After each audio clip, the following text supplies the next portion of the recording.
Our ninth.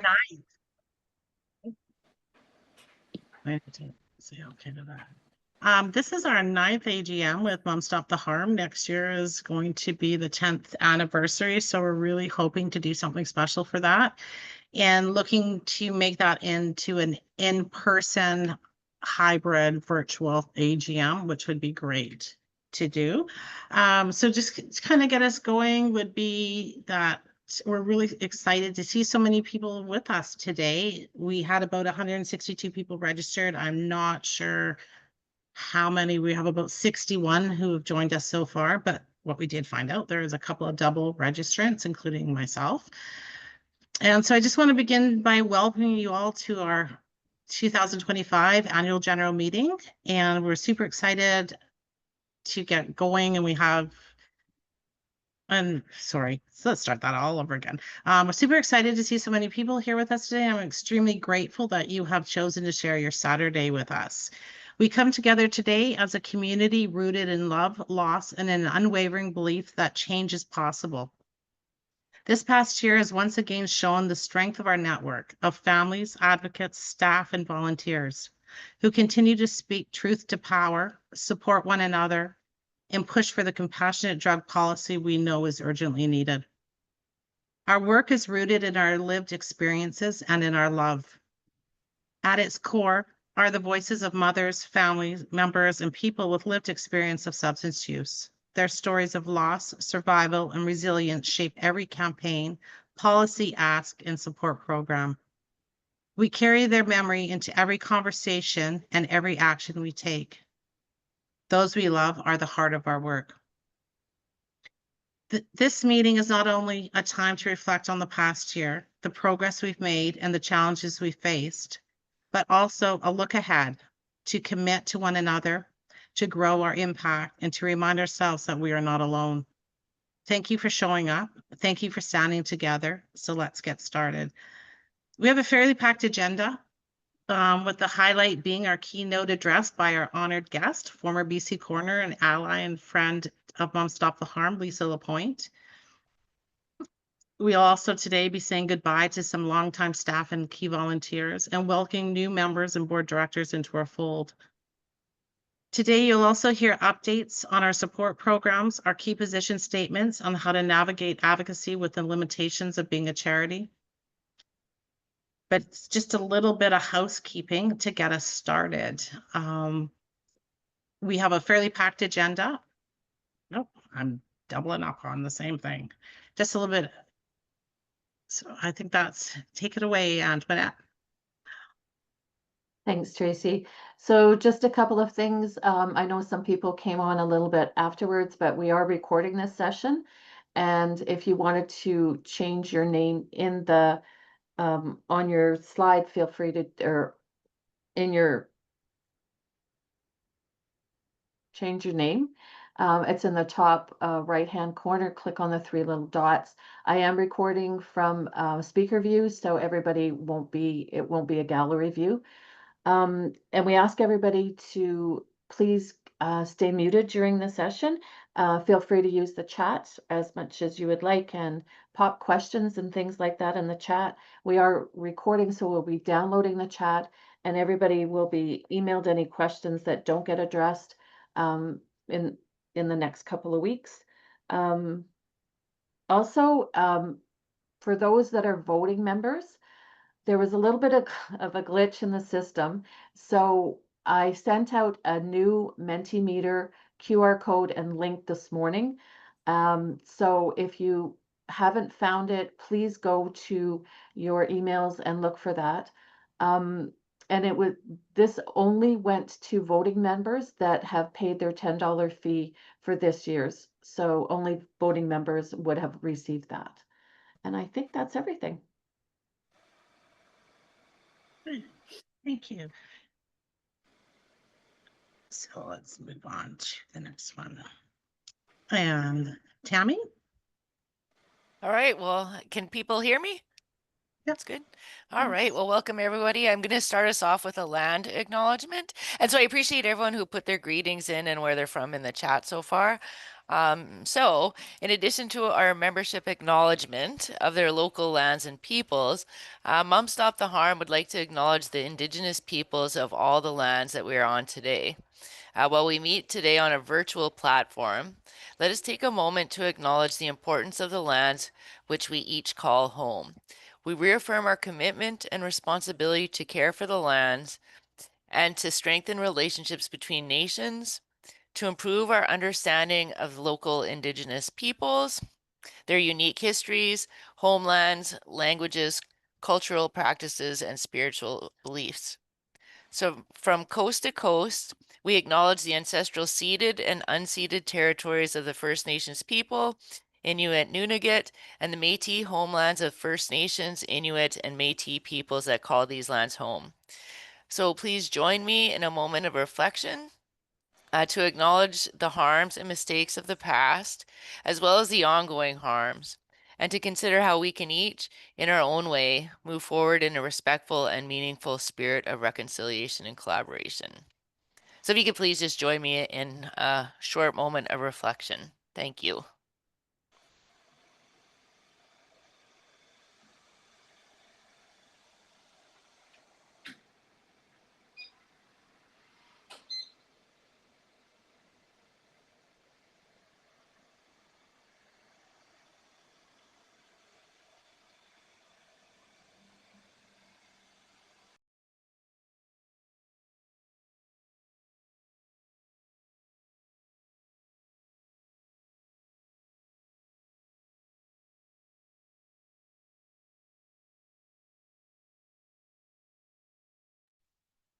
Thank you, Tammy.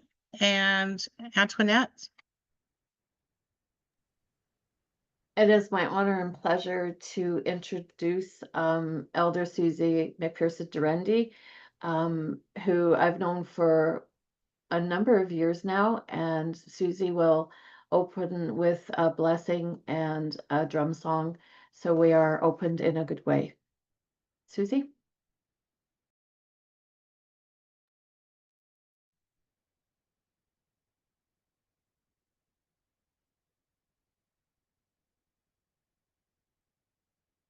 Start with some words in my language, in the Cree language. Greetings from Manitoba, southern Manitoba. Gisemandu, ginanaskamitanana nos kagisagach. Sawanamanan, gamino bematsiag. Wichi hinan, ganawanaman, anos wabaheg madahtagisagaw. Wichi hinan, ganawanaman, kakanoni nanan, gajoasamasa, nabewak, squaresasak, nabesasak. Egamagakano wenege yapachikuta anus. Minanan enonosoan egomino machi hoan. So I just want to acknowledge the ancestral territory of the Indigenous nations who were and continue to be on these lands. The 600 plus Indigenous nations that were here across Canada prior to European contact. Unique and distinct societies with their own languages and systems of governance. Living, surviving, and thriving peoples who knew the land, the waters, the skies, the patterns of weather and animals, who looked after themselves, each other, their communities and their nations, and who saw themselves as a part of creation and lived as such, always mindful of the generations to come. So this morning, this afternoon, we look to the east, the south, the west, and the north. And we acknowledge the Indigenous nations across the land and their ancestral story, truth, and wisdom that is carried over time to this day. So we acknowledge how the story unfolded over time, how the story unfolded and changed over time. And we look full circle to the east, and we acknowledge all the nations who now call this land home. Those who came as guests, visitors, settlers, newcomers, immigrants, refugees, And we acknowledge their story too and all that they brought here. We are mindful of each and every one of our stories, no matter how many generations back, are connected to that Indigenous worldview story that was happening here. So we give thanks for this day, for this time together, for the life and work of Mom Stop the Harm. We give thanks for each one here, the story of each one of our lives, all that we hold and carry, and the journey that we've been on, that we are on.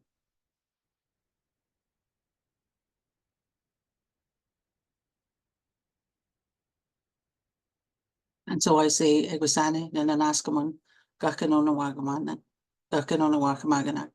And so I just want to sing this welcome song. The welcome song is sung by an elder in Saskatchewan to welcome each new day and to welcome the spirit of each of the directions, the four, east, south, west, and north, above, below, and within, to welcome the spirit of each of the directions to help us this day.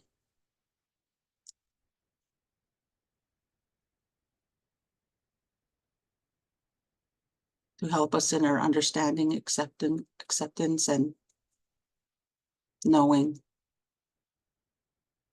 So the welcome song is a song I think of as grounding us and centering us to this time together and for the purposes that we are gathered. I also think of it as a song that welcomes the spirit of whatever each one of us needs here this day. Whether it's a spirit of hope, of peace, of courage, of love, of comfort.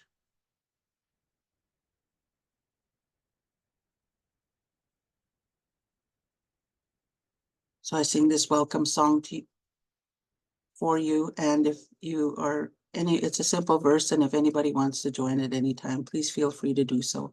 So I'll sing it 7 times.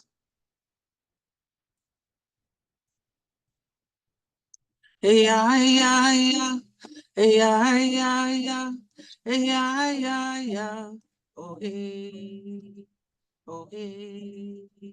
Hey, yeah, yeah, yeah. Oh, hey. Hey, yeah, yeah, yeah. Hey, yeah, yeah. Yay, yay, Hey, yeah, yeah, yeah. Oh, hey. oye, Oh, hey. yay, Hey, yeah, yeah, yeah. yay, Oh, hey. yay,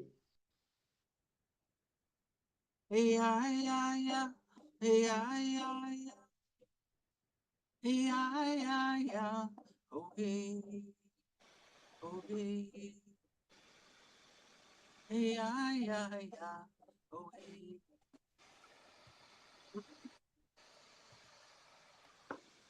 Hey, yeah, yeah, yeah. Hey, yeah, yeah, yeah. Hey, yeah, yeah, yeah. Oh, hey. Oh, hey. Hey, yeah, yeah, yeah. Oh, hey. Excuse me. Hey, yeah, yeah, yeah. Hey, yeah, yeah, yeah. Hey, yeah, yeah, yeah. Oh, hey. Oh, hey. Hey, yeah, yeah, yeah. Oh, hey. Hey, yeah, yeah, yeah. Hey, yeah, yeah, yeah. Hey, yeah, yeah, yeah. Oh, hey. Oh, hey. Hey, yeah, yeah, yeah. Oh, hey. Hey, yeah, yeah, yeah. Hey, yeah, yeah, yeah. Hey, yeah, yeah, yeah. Oh, hey. Oh, hey. Hey, yeah, yeah, yeah. Oh, hey.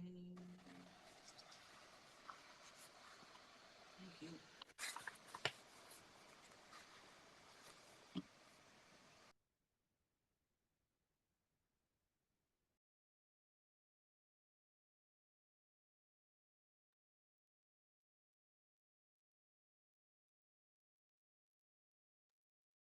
Thank you, Susie. That was beautiful.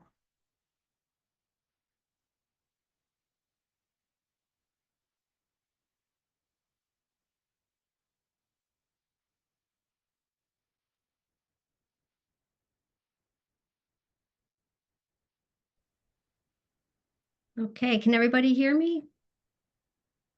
All good? Okay. Moving to the moment of silence now. We take a moment to honor and remember the loved ones we have lost to the unregulated drug poisoning emergency, a number that grows by about 21 people across Canada every day. These are our sons, daughters, sisters, brothers, mothers, fathers, cousins, friends. The list goes on. Each of these preventable deaths represents a life that mattered, a person whose absence leaves a void in communities across our nation, and an ache and longing that sit forever in our hearts. We hold space for those who are struggling with loss, with trauma, with unmet needs, and for those on their journey of recovery. We honor the families, friends, caregivers, and communities who stand by them with love, hope, compassion, and resilience. We also recognize the many people who are working tirelessly on the front lines of this crisis, pushing for change, saving lives, and caring for the unseen and marginalized in our communities. As we come together in grief and solidarity in the push for an end to drug-related stigma, harms, and death, I invite you to join me in a moment of silence to remember and honor the loved ones we have lost, those who struggle, those who are working on their recovery, and all who love and care for them. Please join me in a moment of silence.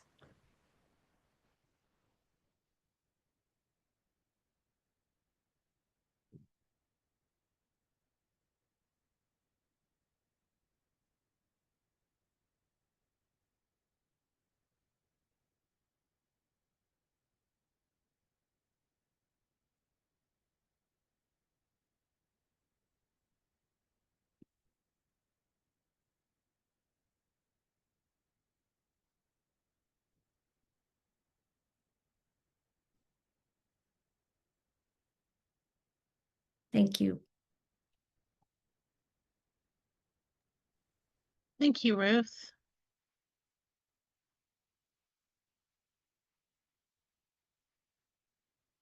So just kind of a bit of an introduction. My name's Tracy, and I've had the privilege of being the board chair for about the last year and a half.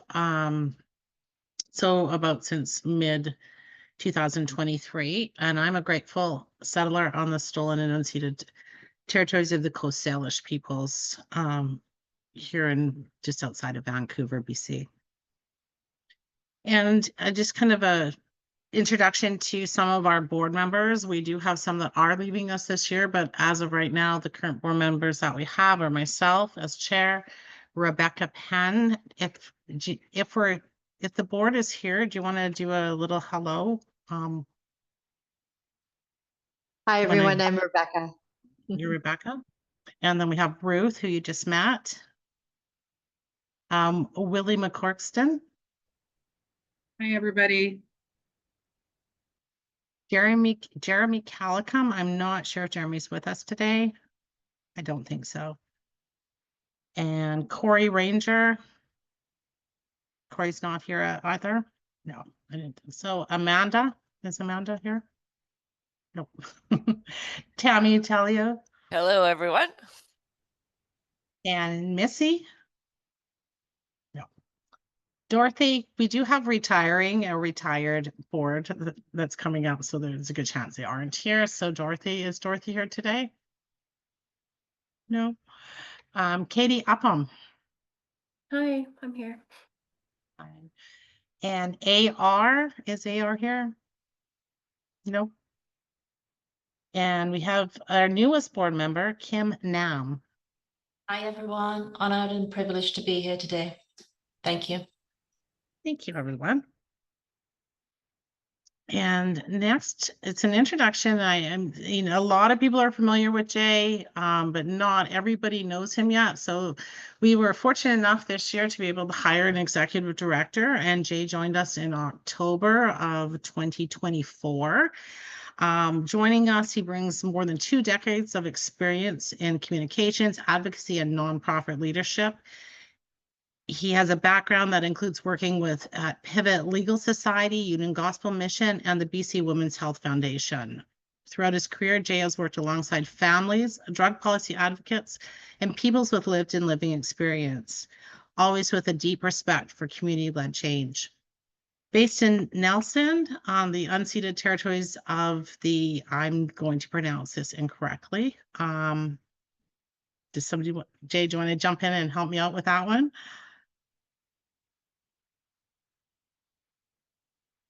Oh, okay. So I'm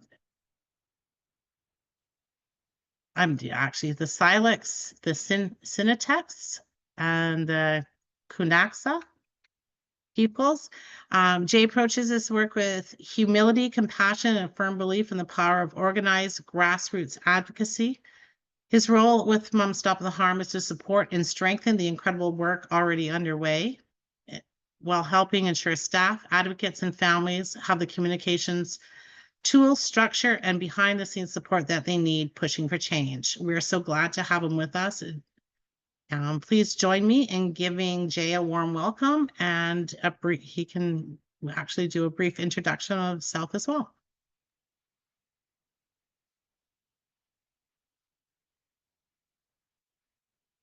Did we lose Jay?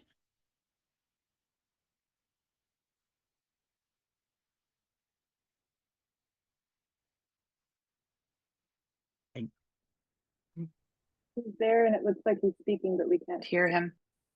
Are you on mute, Jay? Can you hear me now? Yes. My apologies. I was speaking to you earlier. I didn't realize that my my Bluetooth wasn't connecting. My apologies, everybody. Yes, thank you very much for the warm welcome, Tracy. It's a privilege to be a part of the Mom Stop the Harm team. I really appreciate the warm welcome. I know I'm going to speak a little bit later on. I can maybe reserve some comments to that point in time in the agenda, but I just want to say thank you very much for the welcome, and I'll speak to you a little bit later on, I guess, in the as the format kind of unfolds today. Thank you. I know all these technical issues, you think we'd have them sorted out by now, but they just, it seems to be constantly one thing or after another. This is just a really big thank you to all of our staff. As you can see, they're listed. Our staff continues to grow as we bring on new people. They are really incredible and the backbone of everything that we do. So behind every powerful movement is a team of people who quietly and tirelessly and compassionately hold it all together. And that's exactly what our staff and contractors do. Throughout grief, crisis, and constant advocacy, you are the steady hands and the open hearts that keeps this organization strong. You support families, uplift advocates, and ensure that the voices of those we lost continue to shape a better, more just world. Your care, organization, and strength make it possible for this movement to thrive. You create space for healing, for action, and for hope. You carry the heavy burdens with grace. And your efforts do not go unnoticed. We are so appreciative of each and every one of you. Thank you for everything you do. As I said before, you are the backbone of this work, and your impact is profound. And I have nothing but the deepest respect and gratitude for all of you. Thank you.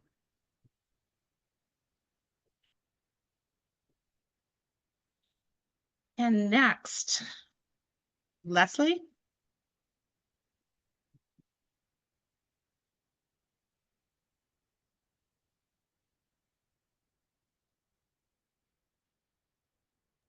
I will go ahead and introduce the amazing Lisa Lapointe. Lisa was the British Columbia Chief Coroner from 2011 to 24, and she was a star among those who have held that position in the past and quite possibly into the future. She may have retired from that position, but I can assure you Lisa has not retired. Among the many notable achievements and positions that Lisa had during this time, for us, the most important and celebrated is her stance, her knowledge, and her compassion in regard to the toxic drug crisis and the drug harms here in British Columbia and beyond. Lisa has stood by us in our advocacy and has attended our actions, spoken at our vigils to honor our lost loved ones, She has spoken publicly in support of the lives of people who use drugs, often taking much criticism from members of the government and the public for her stance on legal regulated supply of substances. Lisa knows what we know, that saving lives is paramount. A quote from Lisa: "It is really disturbing that our politicians who we rely on to keep us safe are more likely to respond to ideological arguments than science." Lisa's positions have always been backed by solid research and evidence.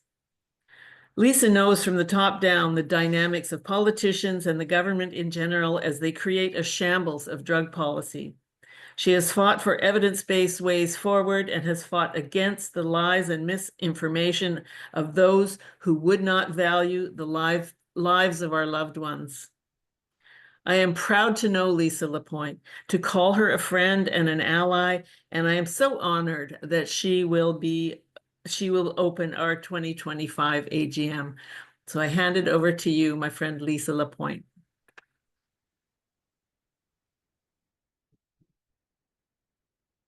Thank you so much, Leslie. And I don't know if you want to change the view. That's a great picture of me. It's very old, and I have to update it, but I've been reluctant to. Thank you so much. I'm really honored to be here. I have such respect for the commitment and goals of your membership and your dedication to speaking truth to power and your advocacy for the people that you love. Thank you, Susie, for that, opening us in such a good way. And to Tracy, Leslie, Ruth, Jay Stewart, all of you who are so involved in this work. It's so incredibly important. And I am so in awe of your voices and the respect that Canadian people have for your organization. I want to acknowledge with humility that I'm here today from the traditional and unceded territories of the WSÁNEĆ people, represented by the Tsartlett, Pahkitchin, Sycam, and Sayoc First Nations. And I know that most of you attending today are impacted in a very personal way by substances. Many of you have lost someone you love to drug toxicity or are living with the challenges of loving someone who is drug dependent. And to you, I extend my heartfelt wishes for peace and strength, and my sincere thanks. Joining Moms Stop the Harm and participating in its activities, including this meeting, is a demonstration of your commitment to addressing one of the most wicked and devastating crises our country is facing.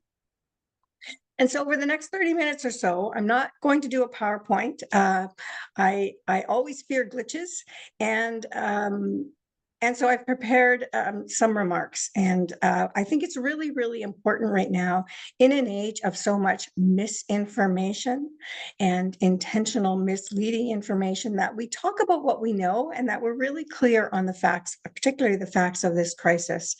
So I'm going to give a very high level overview of where we are and talk about some of the measures that our country can take to finally end this crisis and the threats to our loved ones. You'll notice that I use a variety of terms interchangeably. I use the terms illicit, illegal, and unregulated when talking about basically the street supply of drugs. And really that refers to drugs that are obtained unlawfully and they're unregulated rather than from an authorized source. And sometimes people use the term hard drugs. I'm not sure exactly what that means. All psychoactive substances, including alcohol, those that are regulated and unregulated, prescribed or purchased legally or illegally, have the potential to cause harm. I don't see a difference between something called a hard drug, except potentially it's the regulation, of course. And rather than the term overdose, I use the words drug toxicity or toxic drug event or drug poisoning. In my role as chief coroner, we heard loud and clear from families that they found the term overdose very offensive. It suggested that their loved one took too much, and if they had just taken more care, perhaps they wouldn't have suffered the harm. And of course, we know that's not true. We know that the substances that are being sold in the illicit market today are so unpredictable and so toxic, it's virtually impossible for somebody to use safely. And I will never use the word addict. I hate that word. It has been used to vilify and stigmatize people. It's dehumanizing. It removes the person. And so what I will say, and what in my role as chief coroner, we use this language across the coroner service. A person with an opioid dependency, or a person who uses substances, or a person with opioid use disorder, whether or not people use drugs does not define them. We are people first.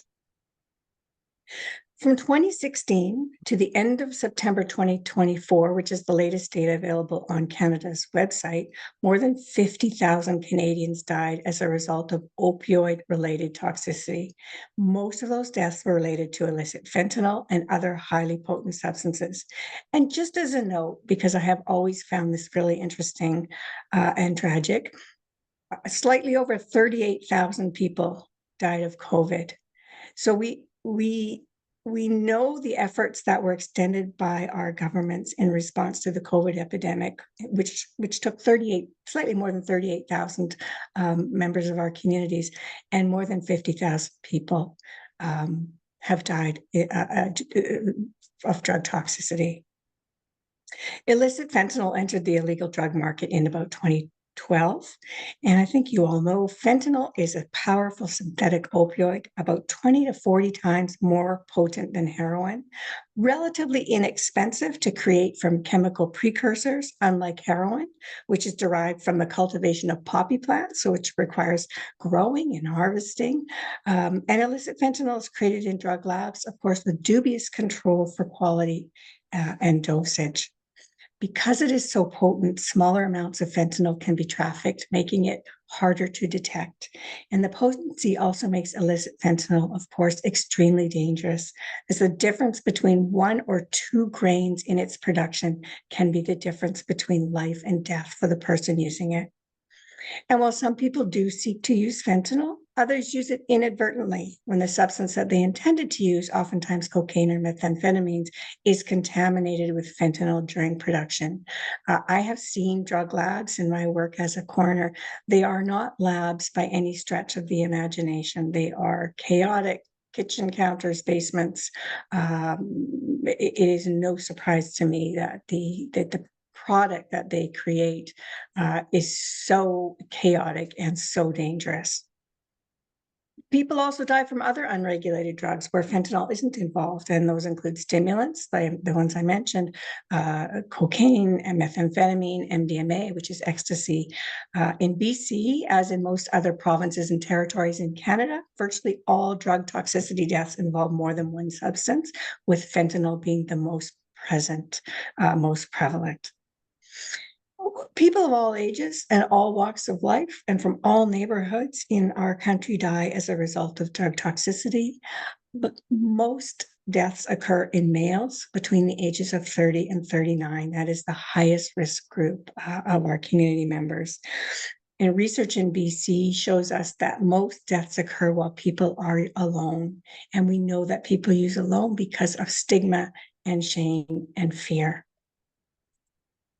And while many of those who die from drug toxicity have a diagnosed opioid use disorder or a drug dependency, many others who died use substances less regularly or only occasionally. And in fact, those most at risk of dying from fentanyl are those who are opioid naive, who do not use opioids regularly and have not built up any tolerance to it. And for them, a single fentanyl use can be fatal. The reasons why people use drugs are complex. Young people may use substances on a recreational or experimental basis. Sometimes people who begin using drugs recreationally find that the drug provides a feeling of relief or satisfaction that they've never experienced before. Others use drugs as a way of coping with pain or trauma, sometimes physical, sometimes emotional. And drug use often feels an unconscious need. And when a person develops a drug dependency, it is not a choice. It doesn't mean the person is weak or of bad character or any of the other myriad stereotypes used to malign people who use drugs.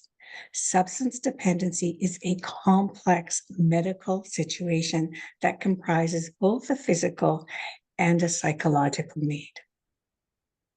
We have a number of measures in Canada that can reduce the risks of serious harm and death for those who use substances. I want to talk about some of those. Supervised consumption sites have been demonstrably incredibly effective at saving lives. They are safe, clean places where people can use their own drugs with medical support nearby if they suffer an adverse effect. Government of Canada data shows that there were more than 3 million visits to supervised consumption sites in Canada from March 2020 to February 2025. Slightly more than 48,000 overdose events occurred. That's language from the Government of Canada website. And 19,000 required the use of naloxone. But most astounding, there was not one fatal overdose of 3 million visits. There are those who say that safe consumption sites enable or encourage drug use and who think they should be closed. Closing a safe consumption site does not mean people will not use drugs. It means that the risk of serious harm to those people has just risen dramatically. People don't use drugs because they have access to a safe consumption site. That's nonsensical, frankly, and honestly would be laughable if it didn't have such tragic results for members of our communities. Safe consumption sites save lives. It can also be a path to people to make connections, which is so incredibly important, to find supports and to initiate a way out of drug dependency. And drug checking services, also incredibly valuable, incredibly important, where people can test their drugs to see what's present in them, not nearly as widely accessible as they should be or could be. And I want to talk about treatment. We hear from many of our politicians that treatment is going to be the sort of the gold key to get us out of this crisis. And certainly treatment needs to be available. It needs to be accessible. It needs to be free. And what we have currently is there are a number of things around substance use treatment.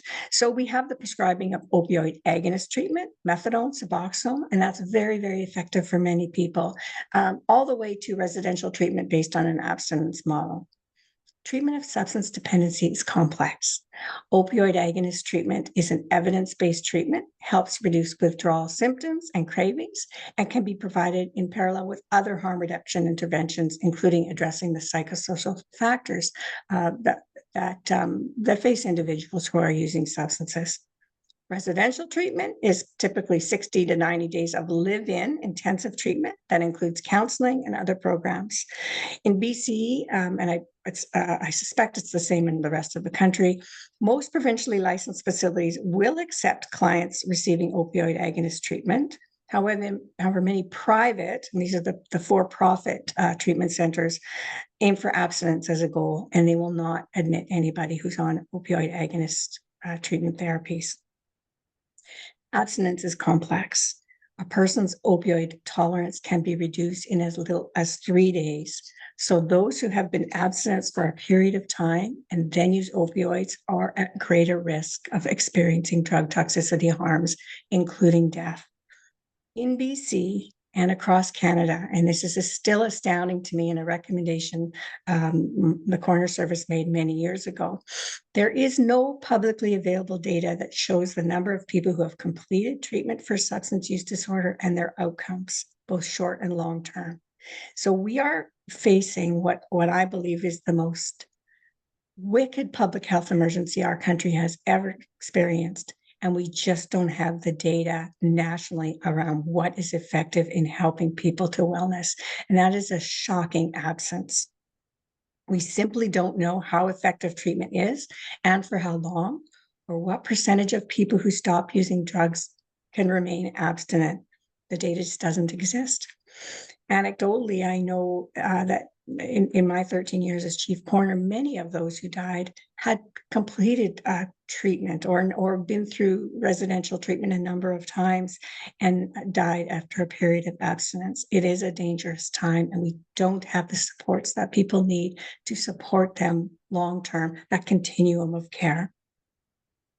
There are quite a few people in our country, and sadly, some of them have a very public voice, who think that substance dependency can be fixed with treatment, like you'd repair a broken arm. And of course, it's not that simple. Substance dependency is often described as a chronic, relapsing disease. It is not like mending a bone. And people with lived experience tell us that recovery is a daily event.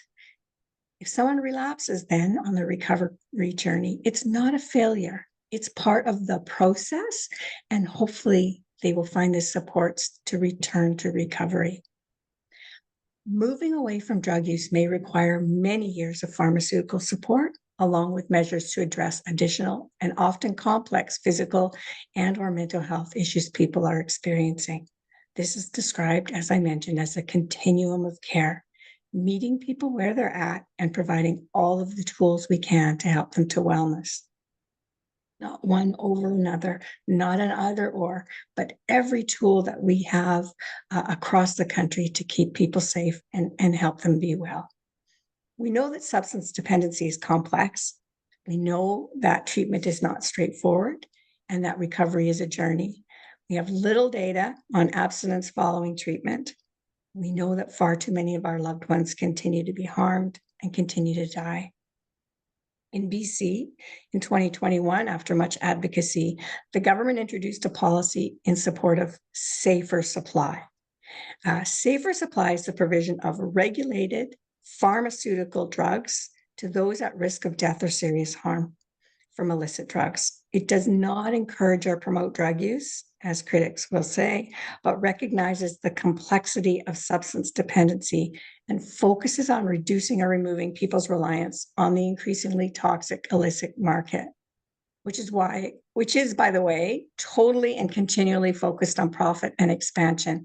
And I find it astounding that so many of those who are adamantly opposed to safer supply or pharmaceutical alternatives, as we often refer to it, are also those who are adamant law and order advocates, not recognizing that if you don't support safer supply or pharmaceutical alternatives, you are supporting the illicit drug trade. We are supporting the continued billions of dollars of profits that drug trade racks in.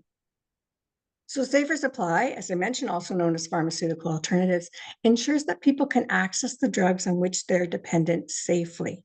Safer supply programs also provide people with a place of connection, compassion, medical support, and mental health supports.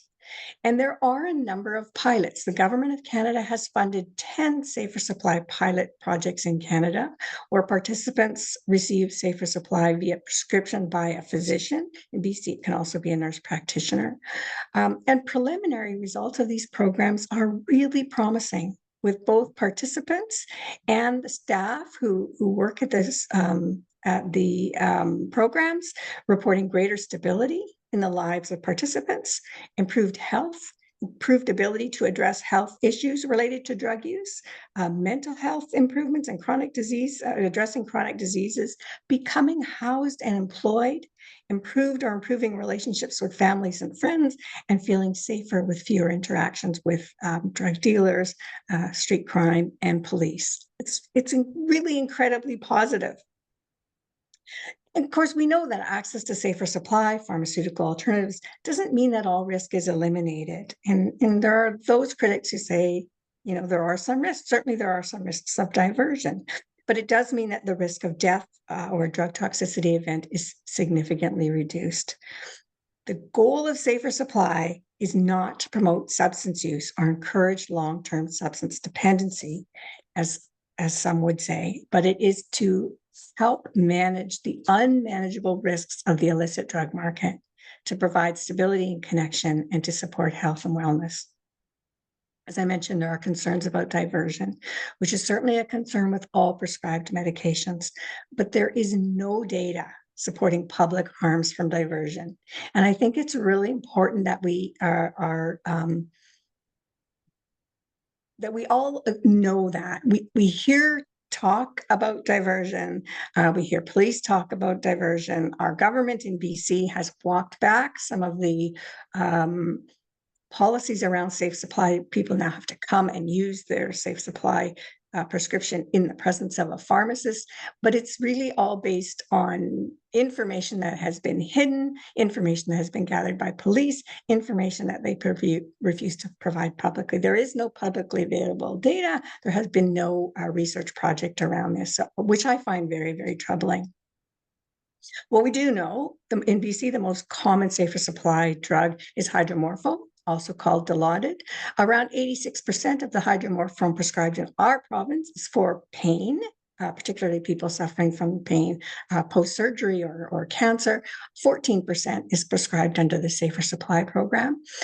It has not contributed to the deaths. In fact, only about 3% of deaths in BC from drug toxicity involve hydromorphone. It has not been attributed, and no death has been attributed only to hydromorphone.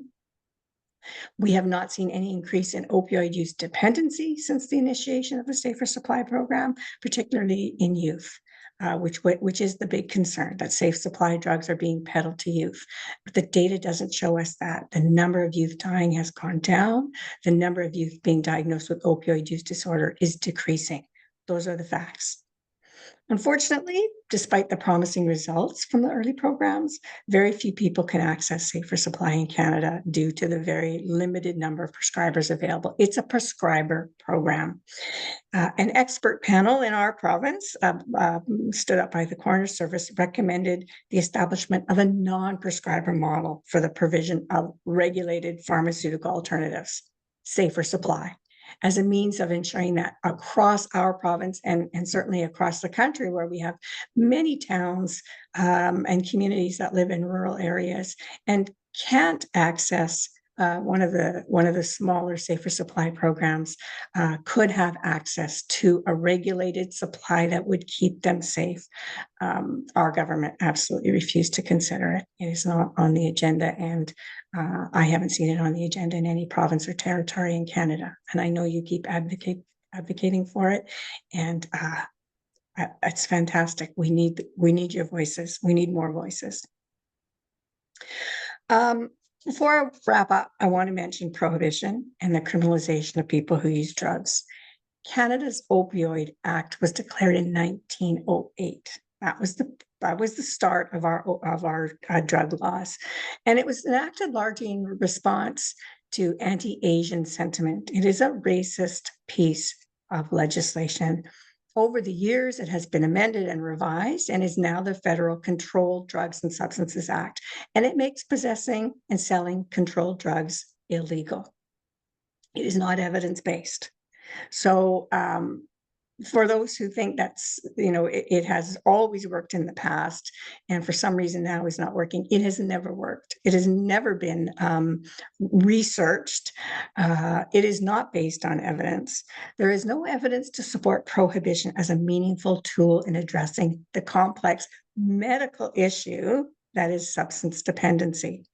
The criminalization of substance use has meant that the funds that could be directed to research, treatment, training and educating healthcare providers, and providing an evidence-based continuum of care to those experiencing substance use harms has gone instead to law enforcement. And for decades, law enforcement has received the lion's share of resources. Not only has this not had any positive outcomes for those experiencing harms related to substance use, it's made their situation so much worse. People who use drugs have been shamed, vilified, stigmatized, arrested, and punished, all because they are experiencing a complex medical issue that itself is the result of circumstances beyond their control. BC obtained a 3-year exemption. You probably all are aware of that, from the Controlled Drugs and Substances Act, the decriminalization pilot, started in January 2023. And that means it is legal in BC to possess up to 3.5 grams of controlled substances for personal use in specific locations, including private residences. Following concerns about drug use in public spaces, the exemption was amended so that drugs cannot be possessed or consumed in public, which is kind of a very awkward, as police have told me. You can be arrested for going to your house with your drugs, but once you're in your house, it's perfectly legal to have them. It's a very bizarre situation. Very interesting to me. At the same time that we have been trying to advocate for a safer supply of substances in Canada, and there's been a real pushback around people using drugs. I would note that it cost Canada $19.7 billion in 2020 because of related to the use of alcohol. Alcohol is by far the most damaging substance our country uses. And I don't know about your provinces and territories, but in BC, it is being promoted and expanded. Vancouver just added $1 million to their budget so people could consume alcohol at some of our public beaches. And the $1 million was to help clean up and police, which I find astounding because that mayor of that city was also adamantly opposed to public drug use. I could talk about that all day, but I will move on. So because of the decrim pilot here in BC, there's been a significant reduction in arrests for possession and of drug seizures, which is good news. Similar to many other places in North America, deaths due to drug toxicity have decreased. So decriminalizing, although people will say, critics will say that it is a failure in BC, it is absolutely not a failure. It is people are not facing the risk of arrest or punishment simply for personal use of drugs.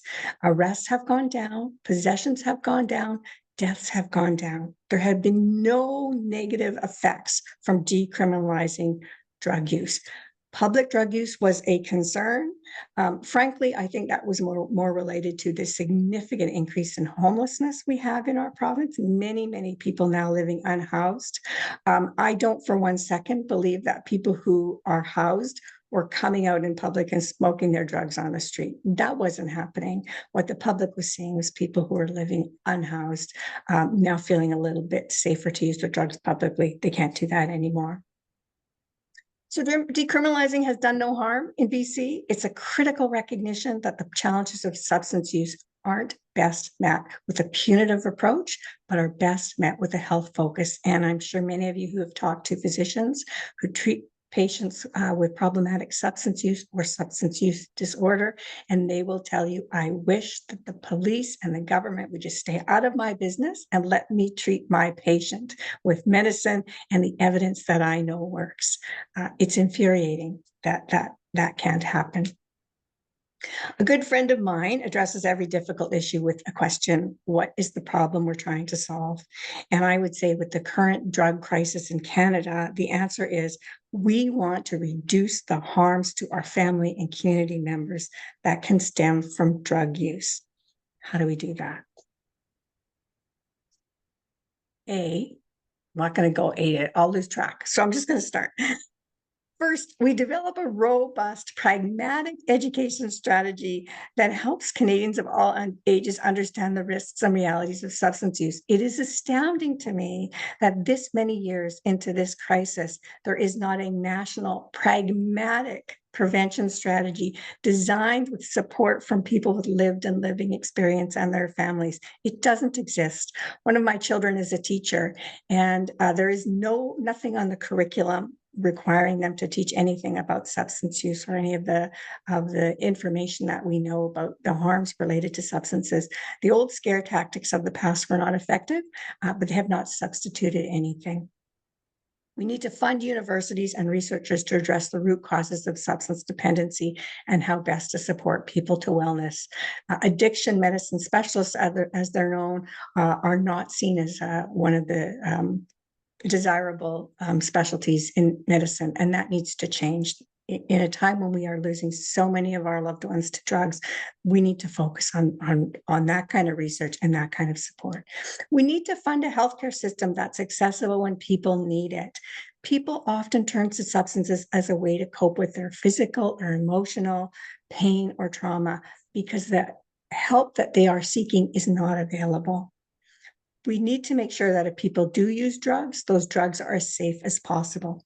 We don't promote or encourage drug use, as was done with tobacco, still done with alcohol, but we recognize that if people are going to use substances, we do the best we can to minimize the risks. And that means drugs must be regulated, and managed just like other substances, but the potential to cause immeasurable harm, like the contents of any liquor store or any pharmacy in our neighborhood. Both of those places are full of things that can cause death, but they are regulated, and there are dosages and there are recommended usages, and that makes them much safer. And of course, we need to decriminalize drug use. Punishing people for using substances has cost billions and has made a difficult and complex health challenge immeasurably worse. Instead of funding police, courts, and jails, we need to fund a continuum of care that supports health and promotes health and supports people to wellness. I don't have to tell you this. People who use drugs are us. They are our friends, our family members, our neighbors, our colleagues. We know that drugs can cause serious harms, and we want to do all we can to reduce those harms. Problematic substance use is a complex challenge, requires a thoughtful and nuanced approach. We need leadership willing to follow evidence and not hysterical populist notions from another century. So I want to thank you all. I'm so pleased to be here today, and thank you for advocating for an evidence-based, compassionate response to the substance use crisis. I have hope for a meaningful shift in our country's drug policy, although I haven't heard any talk from the new government about their approach to drug policy. I have hope that our new Prime Minister is the father of 4 daughters who are young, who will have friends who have experienced substance use challenges, and seems like a fairly open-minded, compassionate person who focuses on evidence. I have no doubt that history will show that the moms led the way and were right all along. And again, I'm just so pleased and happy to be here. And I'm happy to answer any question you have. Thank you. That was wonderful. Thank you. That was so enlightening and educating. And we have about 10 minutes for questions. So if anybody wants to pop a couple into the chat, we can do it that way.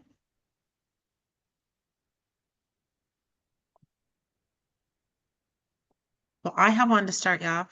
How's that? So you had mentioned it around treatment, and that we're recognizing that they're not collecting data, which is really scary, because I know here specifically in British Columbia, it's an unregulated industry. We'll call it an industry. But I do know from personal experience that in speaking with the coroner's office, that the questions that are asked up until that point, do you know what's happened in the last week, 72 hours? So that information is available. And is it just not part of the mandate to collect that data? And that's what my one question is. And the second one is, if we take somebody's who's in their medical, like MSP, is paying for their treatment, that data can be cross-correlated as well, can it not? Like, that's what I'm concerned. Like, how do we advocate to get this information? Because it is extremely valuable. Yeah, a great questions, Tracy. And certainly the very first death review panel, which is where the coroner's service brings together subject matter experts to sit down, and we had the provincial health officer and all of the directors of the health authorities. We had the College of Physicians and Surgeons, police, Crown, education. And that was one of their main recommendations, was that, well, there needs to be a standard of care developed. What is the best treatment for somebody who's experiencing problematic substance use or substance use disorder, which are 2 separate things? Those standards don't exist. So first of all, there was a recommendation for standards. Those standards still don't exist. And that's why, as you say, there are private treatment centers. There are private treatment centers with publicly funded beds. There are not-for-profit treatment centers. Then there's the medication treatment, which is opioid agonist therapy or injectable opioid agonist therapy. But some of those things are tracked via your care card. In BC, it's called a care card, and that's your unique medical number that shows all of the prescriptions you get and all of the times you've been to a hospital. But they're not, the province does not track that for some reason, the province is not collecting that data. So they aren't putting it into a data set. If you go to a private facility, they don't have, nobody's tracking that data. So we don't have any of that. So what the coroners can do is ask family members, has your loved one received treatment in the past? And sometimes family members know, and sometimes they don't, depending on, how much recent contact there's been with somebody. And sometimes they know what's happened recently, but they don't know 6 months ago or a year ago. So it's a really imperfect way of collecting data. We found that the best way for us to show patterns and trends around people who are dying of substances was to go to a data source. So for example, in BC, we have PharmaNet, and that tracks every medication you ever got. We can see that tracked.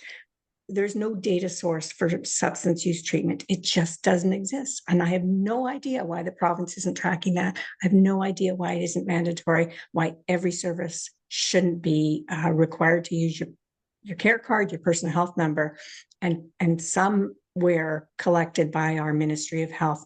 It just isn't happening. Because it seems it's not important to them to, sorry, to make it happen. It's important to them, so. It's horrible to think that, but yeah, I just don't understand it. Neither do I, but that's something to actually, to really look at further down the road. There's a question here from Jody, and it's, what is your stance on, we call it coercive care, forced treatment?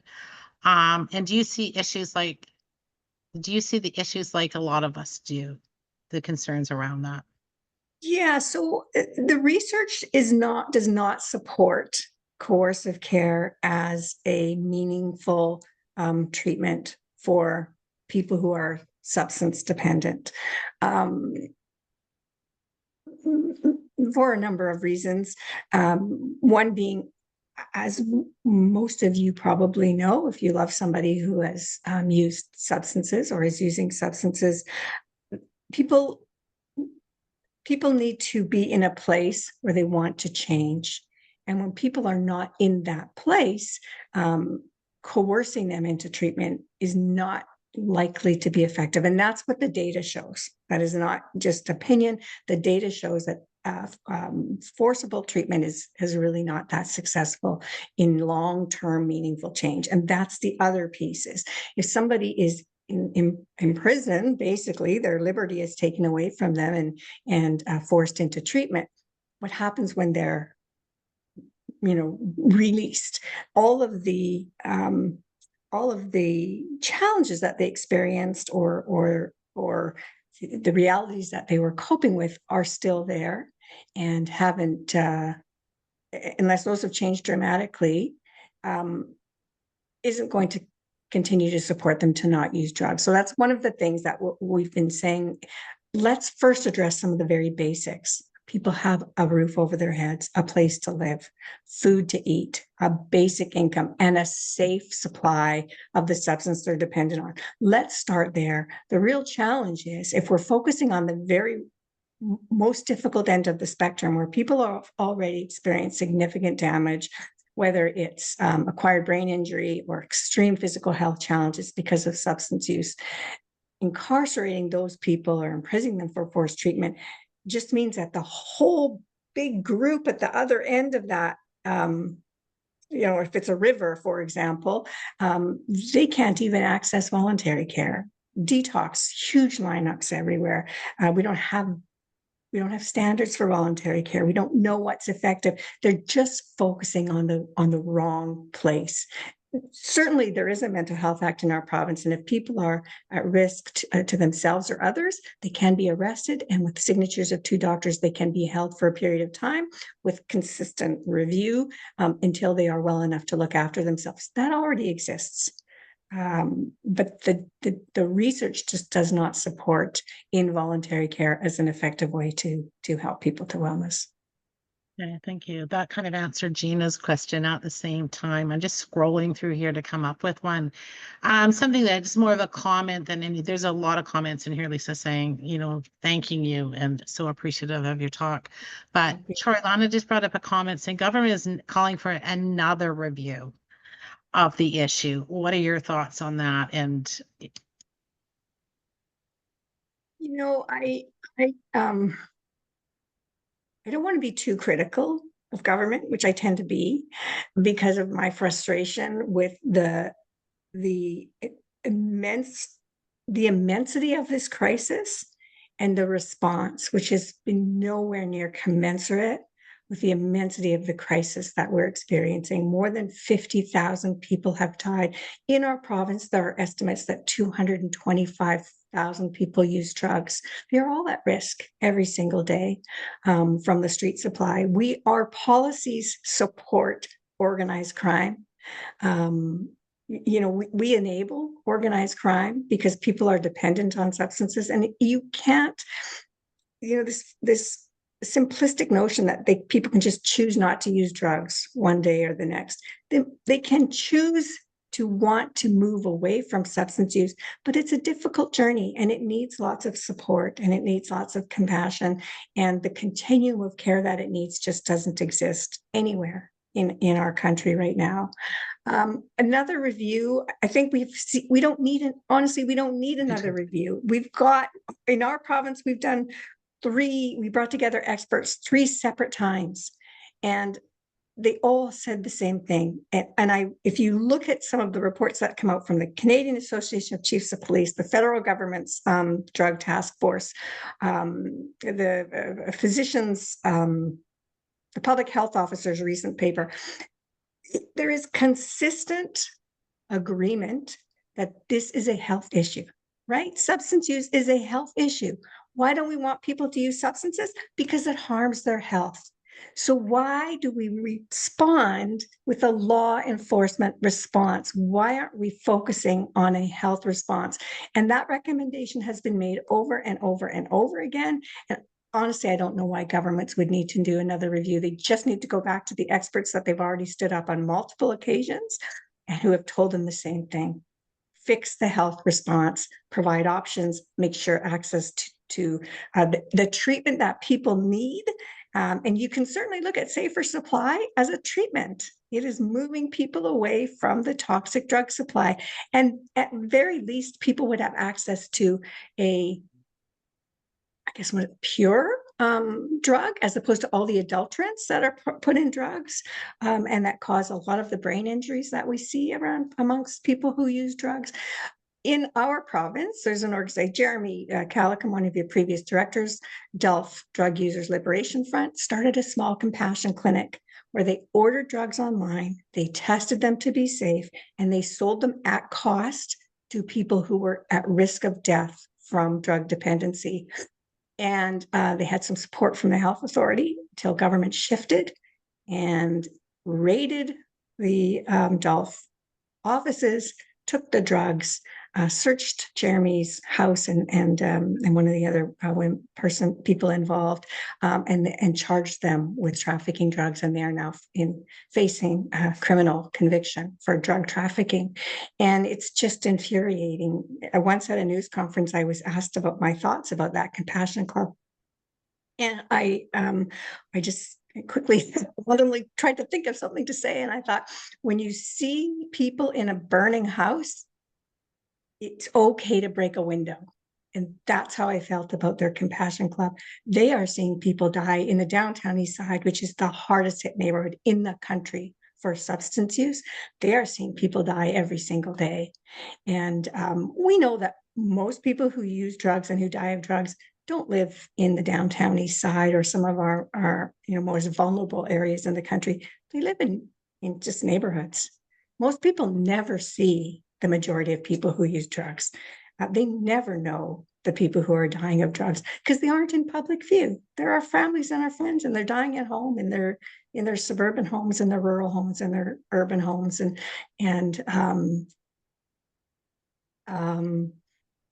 they don't realize that all those people are at risk of death too. So I'm not sure. I think I went off on a tangent there. That's but... okay. We do it all the time. Last question, and then we'll take a quick break after this one. There's so many that are keep popping up. So kind of roll this in. Actually, it's going to be 2 questions. We'll start with the first one, is that we know that you struggled while you were in office with different perspectives. How has that affected the work you're doing now and at the time? That's kind of a personal one, but it's a great question. When I retired, I was angry. I was very angry. Leslie will know that. Corinne will know that. And I was very frustrated because we knew what to do to reduce the harms. We know what to do to reduce the number of people dying. Our medical experts have told us, and government just refuses to do it. And honestly, I'm so disappointed in our government. We have a premier who was the head of Pivot Legal, all about civil liberties and people's rights, and now is focusing on incarcerating people purely because they are using substances. And it doesn't mean that people aren't harmed from substances. We all know they are. We definitely know that, and none of us want that to happen. But we need to use evidence-based means to help them to wellness. And we need to rely on our doctors. We have a group here, Doctors for Safer Drug Supply. They set up pop-up overdose prevention clinics. Leslie and I have been there with signs, and Corinne, of course, is a huge advocate for that. And they are so frustrated. They know how to treat their patients who are struggling with substance use, and they're not allowed. The law is preventing them from doing what they know is right. Your voices are incredibly influential. Moms, everybody has respect for their mom. When your mom tells you something, you listen. And so I think you are making a huge difference. And you go to Ottawa. I mean, you've spoken with the last prime minister. I think it makes a huge difference.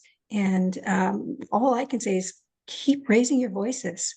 And it also, seeing you pushes back against those stereotypes that somehow drug users are all people that don't matter anyway, which is the horrible stereotype that we're facing, which our government pushed for years and years and years, right? It was the war on drugs, and it was the war on drug users, and it was making people who use drugs look like bad people who are dangerous and we should all be afraid of. And we all know that's not true. So we just need to keep speaking up. And I've seen all your beautiful pictures of your loved ones, which breaks my heart. But people need to see that everybody who dies is a real person who mattered. wonderful. Thank you. Thank you so much for all of this. And for everybody that's asking, this chat can be saved because there's a lot of good information in there. And Lisa's keynote speech, we can also do a transcript of that, so that can be included, because I know there's a lot of information and data for people to be able to look back on. It's hard to keep notes and keep writing when you're engrossed in listening. Really appreciated that you were here today, Lisa. We are all fans of your work, and there's so much appreciation. Thank you. I'm a fan of all of yours. And Leslie and I are actually going up Island on Tuesday to speak to a community about, try to help people understand. And I think that's the biggest thing that we all can do, is try to help people understand, push back against the misinformation, and try to help people understand. Oh, exactly. Thank you. So before we jump into the next part, I suggest we all take just like a 5-minute break. And if we can be back here, mine says 11:21. So if we're back here around 11:26. And we'll see you then. So getting started.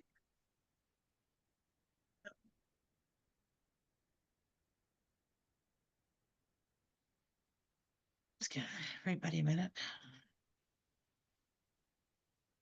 Okay, so kind of moving on to the next act of the AGM is we do have some of our board of directors are retiring this year and moving on to different commitments. And that's Willie, if you want to take that away. If she's back. I am back. You're back. Welcome back. Yes, welcome back, everyone. I just wanted to acknowledge that I'm speaking to you today from Saskatoon, Saskatchewan, which is Treaty 6 territory and home of the Métis people.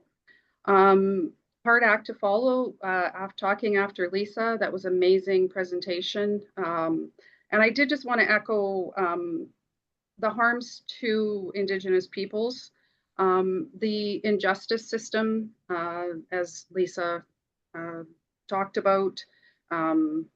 In Saskatchewan, we've had 16 people die in prisons in Saskatchewan since January of this year. And, you know, the prison population is heavily overrepresented with Indigenous persons. And so I wanted to recognize that today. So on acknowledging the retiring board members, Corey Ranger. So Corey is the president of the Harm Reduction Nurses Association. And I personally wanted to acknowledge how much I learned from Corey while he was on our board. He definitely is putting himself out there and making things happen in the harm reduction world. I'm referring lots of young nurses to the Harm Reduction Nurses Association.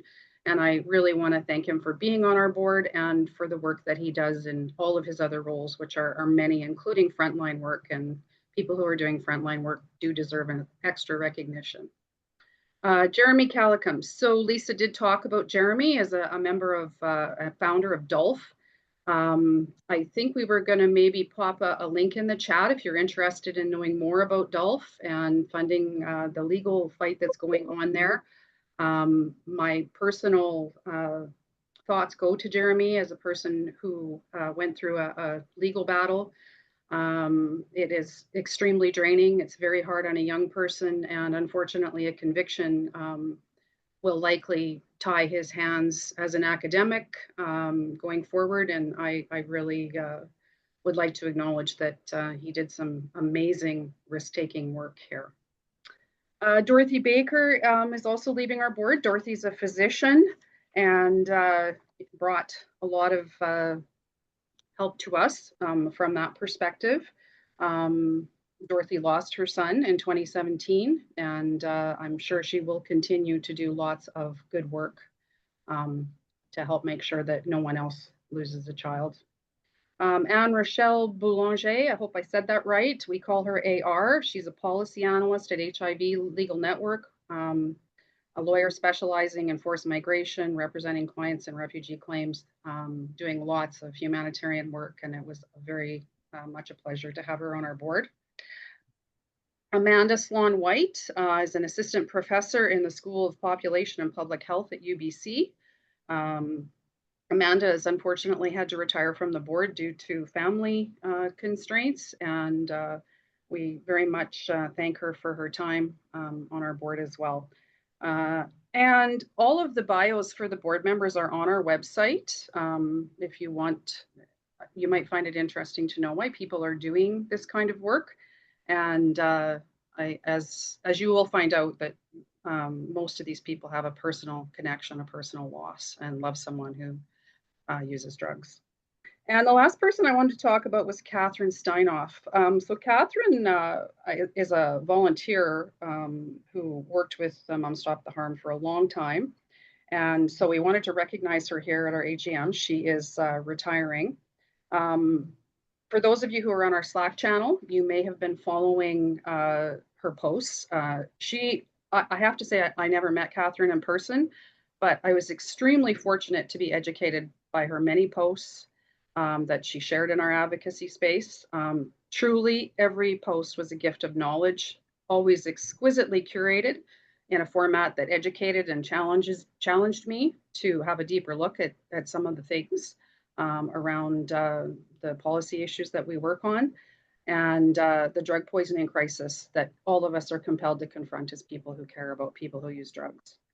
I encourage all of you to have a look on Google if you can look it up. There was a CBC News opinion letter that Catherine published in August 19th of 2019. I think maybe we'll pop that in the chat. And it starts out with this line. It says, "Like you, I never thought the opioid crisis would knock at my door. And then it came for my son."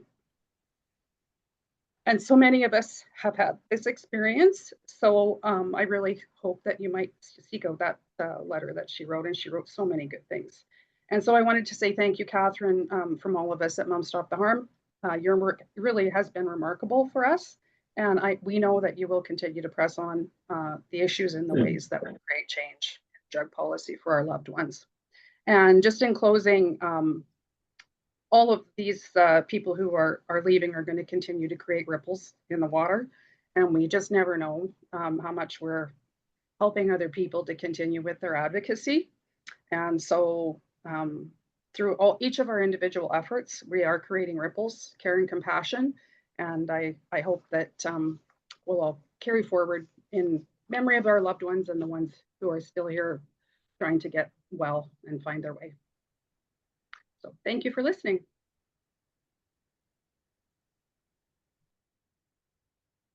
Thanks, Willie. Should I go ahead? Oh, okay. Hi, everyone. I want to spend a minute to honor my friend and colleague and retired employee of Mom Stop the Harm, and that's Jennifer Howard. For 9 years, Jenny has worked tirelessly for Mom Stop the Harm, both as a volunteer and as an employee and an advocate. She was our first employee, and she was our first program manager here in BC. She started the peer navigation program. She liaised with Island Health.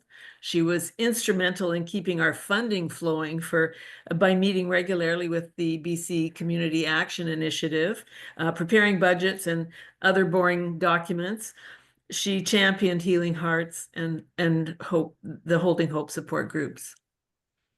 But and she weathered a few storms here at Mom Stop the Harm. If we didn't have storms in Mom Stop the Harm, we wouldn't be doing it right. There's always controversy. Well, not always, but it's been small, but we're all pretty much on the same page. But things go sideways every once in a while. Jenny navigated things that came her way with a tremendous amount of grace and courage. And she was steadfast in her commitment to us and to Mom Stop the Harm. But here's what I want to convey most. Jenny has a huge heart. She cared about every one of us deeply, maybe too deeply sometimes. And she would get so exhausted and sad. But she fought against the politics that kept us then and now from supporting people who use drugs. She cares about everyone who has struggled with grief, stress, and loss. She wasn't just a great employee and innovator. She was a peacemaker. She was a friend to so many and a shoulder to cry on, for me, for sure. I miss her, but I'm happy for her in her commitment to her family and to her creative endeavors. She's not here today to hear these words, but I've already told her this many, many times. Anyway, thank you to Jenny Howard for being here. Thanks. Thanks, Leslie. We've had a recent contractor or staff member that's left the organization, Tyler Savard. She'd been with us, I would say, close to from the beginning. I'm not really sure when she started, but she'd been around quite a bit. But Tyler was one of the very first people I connected with when I was connecting with the organization as a whole. And I really believe that there are certain people that enter your life at the right moment and to be able to help you and guide you in things. And that's what she did for me. She offered me wisdom. She grounded me when I was lost, looking for support within our groups. And she really just provided me with that ear and person to talk to, this unknown face and name, at the end of a messenger string. Tyler was one of the first people that I could freely say what was going on in my world too, without judgment. And that it was very new to me at the time.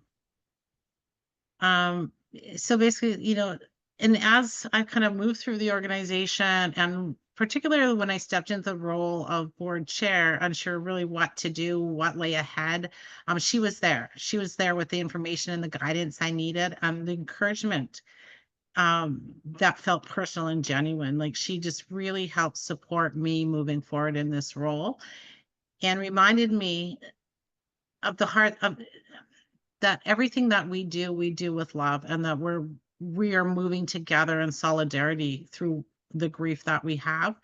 And it's the fight that we're in that really binds us all together. One thing I'll really miss about Tyla is she has anecdotes about absolutely everything. Just the little stories, the little things that she uses to kind of lighten a moment when it gets a little bit too deep and dark. So I just have a lot of, I will miss Tyla. I considered her a friend. I wish her the best and any future and all future endeavors that she partakes in. And I think, like with Jennifer and with Catherine, the organization is so much stronger because they were a part of it and they helped shape it and helped it grow.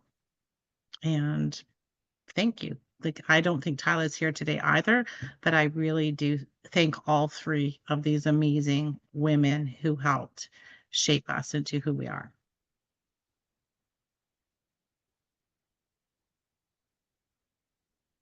There we go. So our next bit on the agenda are in 2024, Mom Stop the Harm. As a board, we sat down and we really rethought out our position statements, which will be presented by Katie Upham, who's our Nova Scotia Regional Director.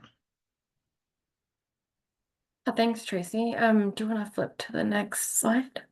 Oh, I should say I'm joining from Mi'kma'ki, colonially known as Nova Scotia, and they are the traditional homelands of the Mi'kmaq people. And I am the Atlantic Region Director. So yeah, our position statements, I think that we're all doing this work under the same like general guidelines, but what we had found is that we all have slightly different views on the issue. So we wanted to be really clear where we stand and what our views are. And also, of course, educate folks. And while these issues are so politicized and there's a lot of mis and disinformation present, we wanted to provide that information and reasons why. And honestly, Lisa has done a really good job for my role, because I feel like she's explained a lot of what we stand for as I go through them. And they can be found at the bottom of our mission, vision, and values, which is under About. Yeah, so if you could move to the next slide. So the first is that Mom Stop the Harm believes that prohibition is the primary driver for the volatility of the unregulated drug supply. And so we advocate for a regulated, safe supply for all people who use drugs. So as Lisa eloquently explained, that it is the toxic drug supply, not harm reduction approaches like safer supply that's killing people. And safer supply have prevented deaths and improved many aspects of the lives of people who use drugs, including my own. I've had access in the past. And prohibition, which we know is when drugs are deemed by law to be illegal to produce, sell, or possess, makes those drugs toxic. So if we can't have them legally regulated and ensure quality and purity, then we need safer supply as a means of doing so. Could you move to the next one, please? So yes, the second is that Mom Stop the Harm does not believe that involuntary or forced substance use treatment is compassionate, but can cause serious harm and even death. People, as we know, are facing many barriers to accessing housing, mental health, and substance use health services. And these are incredibly complex issues that require a multifaceted approach. There's no single initiative that will address substance use health. So we feel that the compassionate approach is to provide a variety of substance use healthcare services, harm reduction that corresponds to where a person's use is on the spectrum and supports their goals. And I feel that when we begin to address people's basic needs rather than locking them up and hiding them away so the rest of us do not have to see those societal issues, that's not a compassionate way to deal with the situation. And if you could flip to the next, please. Yeah, so the third is that Mom Stop the Harm supports both medicalized and non-medicalized models of safer supply. So medicalized being prescribed alternatives, they're also known as. And that's among the tools to stop deaths caused by the unregulated drug supply. There are barriers to the medical model of safer supply, even if it were fully implemented and appropriately scaled as we believe it should be. There's a lot of people that have, myself included, faced a lot of harm from our medical system and our healthcare system, and it's hard to trust those institutions. So Mom Stop the Harm supports non-medicalized models like Compassion Clubs and models that are driven and led by people who use drugs. Can you move to the next? Yes. Fourth is that harm reduction is not in opposition with abstinence-based forms of recovery and is a key tool in providing people who use drugs with a higher quality of life. I feel that this one here we all kind of get, I think. So if you could move on to the fifth. So the fifth is that Mom Stop the Harm believes that, that people who use drugs are experts in their own lives, and it's up to them to define what recovery means for them. So it's important that we give people who use drugs a sense of autonomy and self-determination over their lives. Our society has mostly controlled, punished, and surveilled them. So Mom Stop the Harm supports all evidence-informed pathways to wellness for people who use drugs. So this statement encourages us to not only accept, but support people in achieving their substance use health goals and whatever someone defines recovery to be for them. I think this also reduces stigma in that we do not want the prevailing ideology that suggests traditional recovery or abstinence from all drugs is the only measure of success. That almost killed me, trying to achieve this perfect ideal of recovery. And so some people do not want or need this particular version of recovery, like traditional abstinence-based, and trying to achieve it could cause more harm in their lives or even kill them. Next one. Yeah, so 6 is that people who use drugs must be involved in designing, implementing, and evaluating programs and policies that serve them. So that's actually harm reduction principle number 7, and you can find kind of a version of those principles on the Harm Reduction International and Harm Reduction Coalition websites. You can move to the next. Yes. 7 is that Mom Stop the Harm honors and affirms the voices of people who use drugs as experts. We have a duty to make sure they are meaningfully represented at decision-making tables. So that really follows from the last point, number 6. Only when people who use drugs are meaningfully included at these tables about substance use related issues when we're creating policies and programs and services, only then will they be most relevant and beneficial to them and reduce stigma. If you could move to the final one. Yeah, so Mom Stop the Harm calls for the decriminalization of people who use drugs. A public health approach, that's kind of the chart I have on there. A public health approach to the Controlled Drugs and Substances Act is needed. As we know, criminalizing people who use drugs causes much more harm than even the drugs themselves, I think, oftentimes. So commercialized promotion of substances on the far right, like what we see with the current drug policy of alcohol, has a high health and social burden, as does the other extreme of prohibition on the left. So that's everything. Thanks, everyone. Thanks, Katie. And if anybody has any questions in regards to these position statements, you can either put them in the chat because we will be responding to questions in the chat in an email, or you can email us directly at info@momstoptheharm. Thanks, Katie. And then next up, we have our Vice Chair, Rebecca Penn. Hi, everyone. I'm joining you today from what's colonially known as Shelburne, Nova Scotia. It is it's called Sogum-Gigum in Mi'kma'ki. Yeah, I'm going to talk to you about the, here we go. Tracy, can you show the next slide, please? Oh, those aren't the slides that I gave you, but that's okay. We'll work with those. Okay, so we wanted to talk to you about the charitable status of Mom Stop the Harm. So this might be news to some people. They may not have realized that We are a charity. And so we wanted to make sure that we gave you the lowdown about what that means and how that all came about and what we've been learning about the implications of that for us.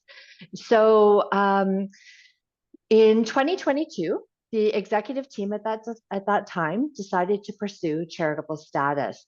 They saw potential benefit from the status in terms of our fundraising and for our donees.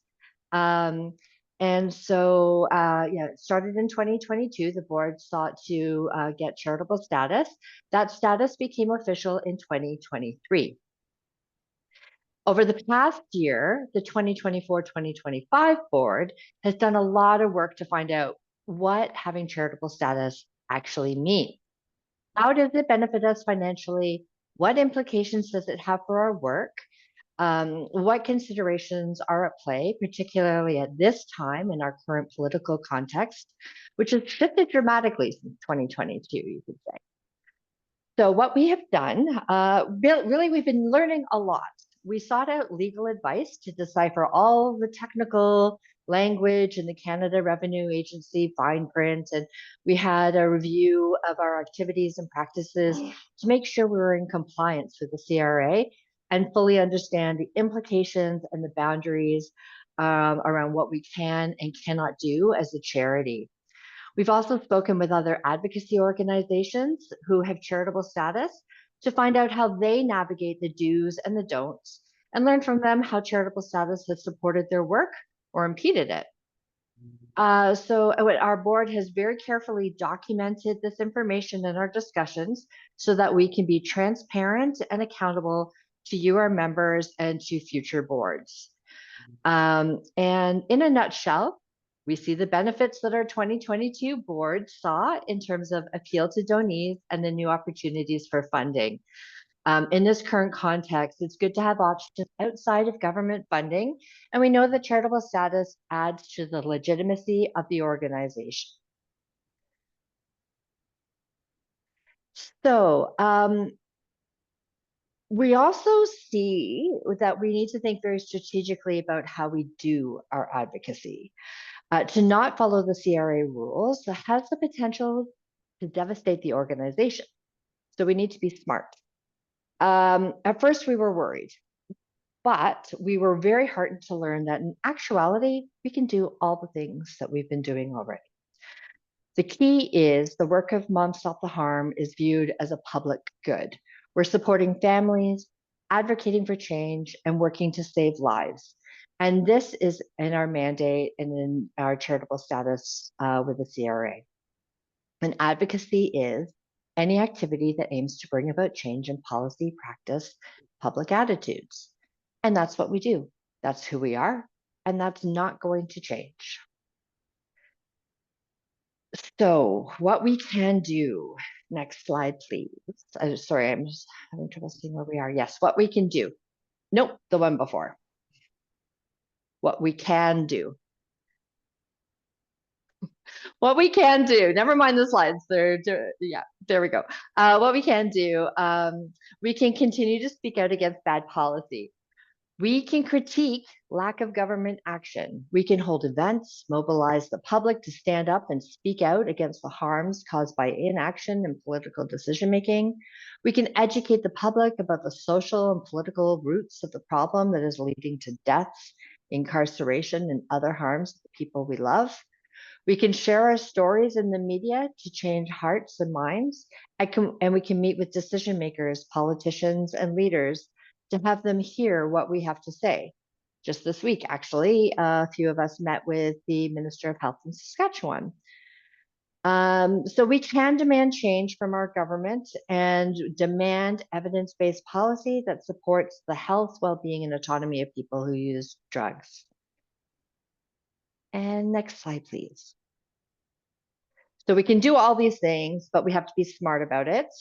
There are things that we absolutely cannot do as an organization or as a representative of the organization. We cannot speak about individual politicians or parties. we must focus on policy. As an organization, we can't endorse or malign a party or a politician. We can endorse policy positions. As an organization or representative of the organization, we cannot tell people who to vote for, but we can tell people about policies that support the work that we're trying to do. We cannot fund a political party, but we can use our resources to share facts and information that can help people vote in an informed way. In our advocacy work, as an organization, we must follow the golden rule to focus on the policy, not the politician, to be nonpartisan and stay true to our mandate. Now, I've emphasized that these are things we can't do as an organization or as representatives of Moms Stop the Harm. I emphasize this because you as members can say it's just very, very important that when you are speaking publicly, that you're very clear that you're not speaking on behalf of Moms Stop the Harm, that you're not speaking as a representative of Moms Stop the Harm, and your views may differ. That helps protect the organization. And over the next year, we hope to pursue opportunities with you, our members, to learn more about advocacy, strengthen and consolidate our efforts, and ensure that our voices remain loud, strong, persistent, and persuasive. In the interest of time, I'm going to leave it there, but we do invite you to reach out to the board. If you have any questions, concerns, or thoughts, you can email us. Our email addresses are on our website, and I'll pop those in after I'm done chatting with you. But basically, I just want to leave you with the thought that let's keep going. Let's keep advocating for change. We've got a lot of work to do, and we're going to keep demanding that things change. Thank you.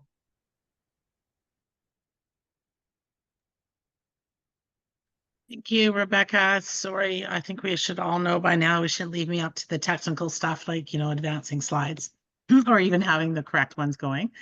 So next I invite Jay to kind of jump in and talk about some 2024 program updates. Thank you very much, Tracy. Is my audio okay now? I apologize for my Bluetooth miscues earlier there, so thank you. Wonderful. Thank you very much. 1 second. So I guess a couple of things. First of all, I want to share that I am coming from the unceded traditional territories of the Sinixt, the Syilx, and the Ktunaxa people, colonially known as Nelson, British Columbia.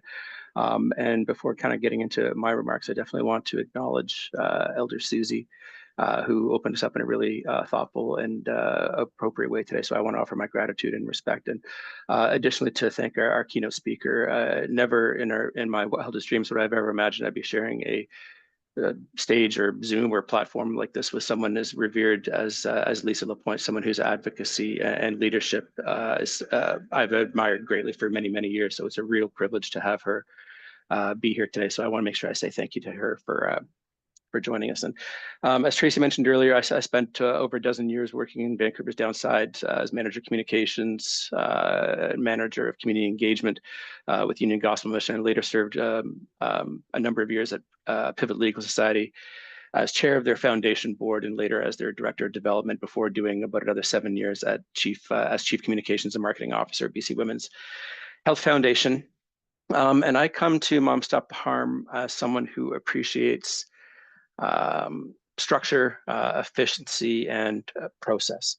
And I view my role as being here to support the evolution and stabilization as we evolve from movement to organization in a complementary fashion. When I was going through the hiring process last fall, we spoke about a vision for the organization, and I had to confess that I didn't really have one, and I didn't think it would be wise for me to necessarily have one, because I think you already have a vision. The organization has got tremendous roots, big motor, huge opportunity. And my belief is that I should be here to support the organization's mission and vision, and not to try to implement something new or unique. There's a lot of work to be done here, and my intention is to lead from behind. My colleagues, our board, our members, our supporters, those folks are the experts. We've got researchers and doctors and moms and advocates and activists and people lived experience. My goal is to come in behind those folks, and I will quietly support. That's how I believe that I can probably be the most effective in my role as executive director here with Mom Stop the Harm. And my intentions long-term are kind of twofold. One, the ideal would be that we're no longer needed, that this nightmare ends, and that our rules are no longer required. That would be, I think, probably everyone's ideal. However, until then, my goal is to ensure that we're sustainable and well situated for the long term, with thoughtful structure that is succession oriented in mind, so that we can be here for years and years and years to keep supporting the people who rely on the organization. We will lean into being a singular, united, aligned, national charitable organization to serve the people that we're privileged to walk alongside. And I think it's important to share that while I've not lost a family member to the toxic drug poisoning crisis, I have lost people that I love. And I believe the Mom Stop the Harm tent is big enough for all of us to fit under. And I think actually this crisis demands it. It calls on all of us to use every tool at our discretion, our networks, our rage, our brilliance, and most importantly of all is our love. I think we all have a role in speaking truth to power, and much like Lisa shared earlier, to keep raising our voices and to stay at it and to stay tenacious. And I think that whether it's through organizing or advocating or protesting or using social media or engaging elected officials or through your faith groups or media or anywhere in your communities, it's the strength of all of us coming together to amplify voices and calling for change that will really move the needle here. And I think whether they are drug policy changes or healthcare practices or changes to policing or housing or social supports, this is really all about how we care for each other and what we prioritize and invest in as a society. And at Mom Stop the Harm, we understand the toxic drug supply is killing the people that we love, but also so is stigma. And stigma as we know, it may cause people to use alone, may keep people from asking for help, may keep family members left behind from seeking the support that they desperately need. And it's why we centralize our efforts in three distinct areas. First, as we've spoken about earlier, is advocacy and using our voices and networks to whether it's through engaging politicians or hosting educational events, to keep this crisis that's claimed over 50,000 people nationwide top of mind. Second also is Holding Hope. These are support programs for parents and spouses, siblings and friends supporting a loved one who uses substances or maybe any stage of a recovery journey. And these groups are places to support and connect and share without stigma. Presently, we have 71 groups, both virtual and in person, serving every province across Canada. And if you know someone who could benefit from Holding Hope or wants to learn more, you can visit holdinghopecanada.org. And third is Healing Hearts. And again, this is support programming for parents, spouses, family, siblings, friends who have lost a loved one to substance use-related harms. And again, these are safe, compassionate, private, compassionate communities where stigma is really profoundly and acutely understood. Presently, we have 64 groups, again, both virtual and in person, across every province nationwide. And again, if you know someone who could benefit from Healing Hearts or wants to learn more, healingheartscanada.org is somewhere you should visit. And together we support hundreds of unique individuals and families nationwide through both those programmatic offerings, and they're led by trained facilitators in peer-led groups, and that's in person and virtual programs, as I had mentioned. And all of our programming is of course offered for free. And we do have a wealth of resources and tools and information at momstoptheharm.com. And there you can also find links to our communities on Facebook and our YouTube channel. We also have, I should mention, we have just started on a new initiative that will take the form of a national phone line in conjunction with Health Canada's substance use and addictions program. It's literally being built in real time as we're here today, and it will offer a caring space and resources for those impacted by substance use or loss. So best thing to do, go to Mom Stop the Harm, to follow us on social media, watch for us in the news, and learn more as these national resources come online this year. That's probably the best way to kind of keep in tune with what it is that we are doing. Lastly, I mean, I want to share that we do all of this. It's wild. We do all of this as a charity consisting of a team of 13 of the most badass, dedicated, truly compassionate people I've ever met. These are people that I am deeply honored to call my colleagues and people who I admire more than they can possibly know. With our 3 co-founders, Lorna, Petra, and Leslie, the most committed board I've ever worked with, and thousands of members from coast to coast to coast, we are doggedly determined to end substance use related stigma, harms, and death. And I am so beyond honored to serve Mom Stop the Harm, and I deeply appreciate the privilege to do so. And I want to make sure that I thank our team and our board for this opportunity and for their collective brilliance and patience and guidance as I've acclimated into the role here since joining the team last October. Lastly, I want to especially acknowledge our board chair, Tracy Letts, for her leadership and support. She is a wise visionary, and I can't articulate strongly enough how incredibly how fortunate Mom Stop the Harm is to have Tracy's leadership at the helm. I can't thank her enough, and I think that we're really, really lucky to have her hand on the wheel here. Lastly, I'll say to find me or to learn more or to donate or to engage or anything, go to momstoptheharm.com. You can find me there. You can find our team there. We're always happy to hear from you, and thank you everyone for being here today. I thank you very profoundly for your support, and I look forward to continuing to work with you and get to know each of you better as the years kind of unfold. So I think that is the end of me, and I think I kick it back to Tracy at this point. So thank you very much, everyone. Thanks, Jay. I don't know what to say after that. Great update. And now we get down to the fun part, I guess, of the meeting. Oh, I see my slides aren't working again. There we go. Part 2. This is basically about the organization administration, so the business aspect of the AGM.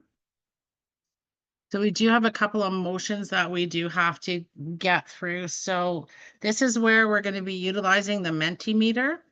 Those who are voting members would have received an email this morning with either a link or a QR code that you can utilize. And there's I think there's 6 actual questions as part of the Mentimeter.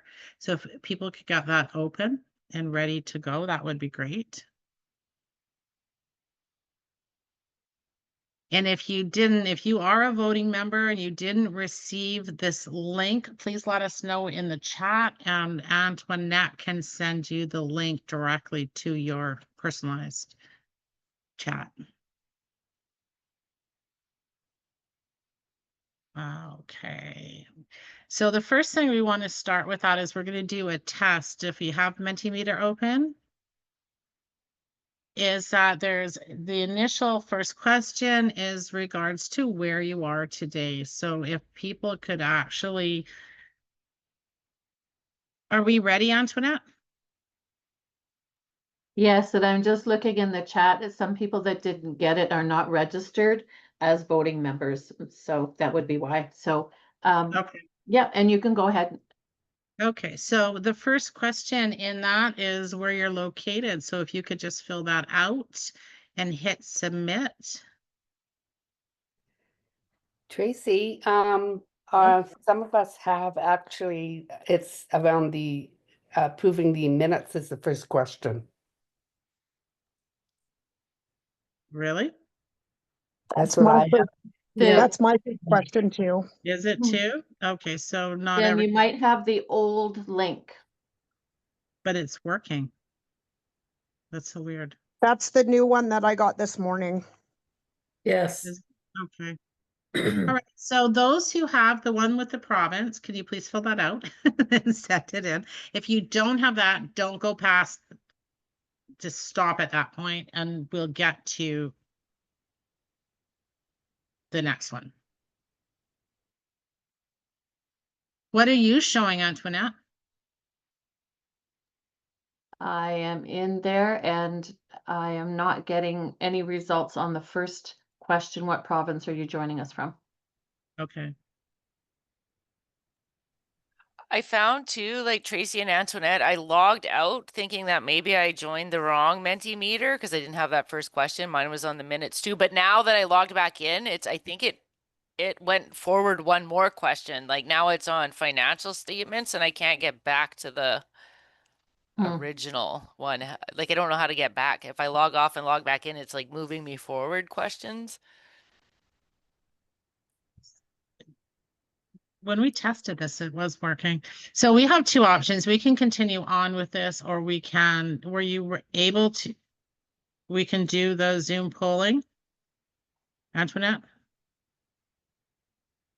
The only thing with the Zoom polling, is we can't have numbers today. Right. I just want to interject. Mine won't let me go forward from the minutes question until you have actually let forward. So yeah, and that is the way it should be. You shouldn't be able to move forward until I move forward on my end. So what would you like to do, Tracy? Do you want to? Can we utilize maybe both? We can go with Mentimeter and use the Zoom polling as backup. Antoinette, if you send me the link to the, or if you send me the membership list as well, the voting member list, we might be able to It will look take a and lot try of time to do that, so to go through it. It will? Sorry, Antoinette, I didn't catch what you said. Hang on a second. It'll take me a few minutes because I'm still going back to the other poll, the Zoom poll. So I'm not sure if we're using the Zoom poll or we're using both.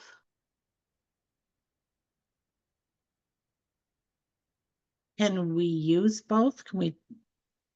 I'm just saying, like, if people can vote, do both, then we have one as a backup. That way we can verify each. Oh, you're muted, Rebecca.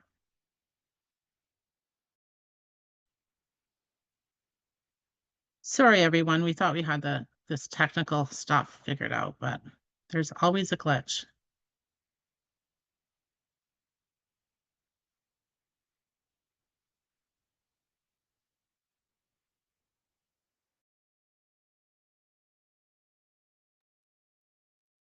I've sent you the document, Rebecca.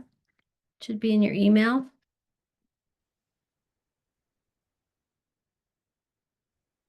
Let me know if you don't get it or can't access it, and I'll try something else.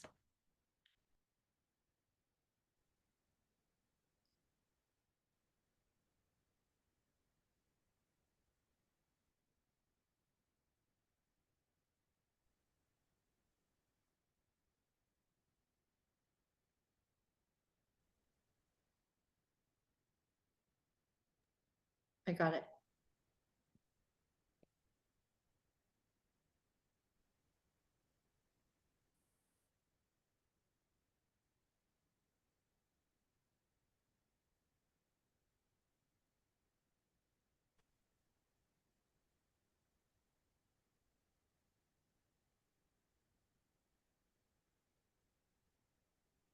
Oh,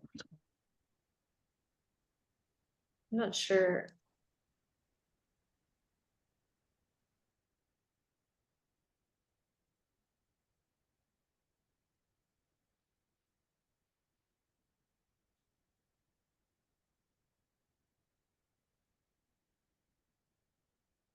I don't know what I did wrong.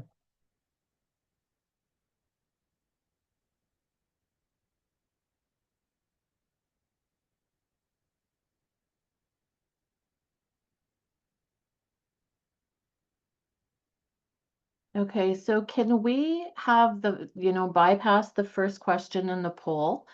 Because I'm having some glitches on the other end, but then I can launch the second question in like for everybody.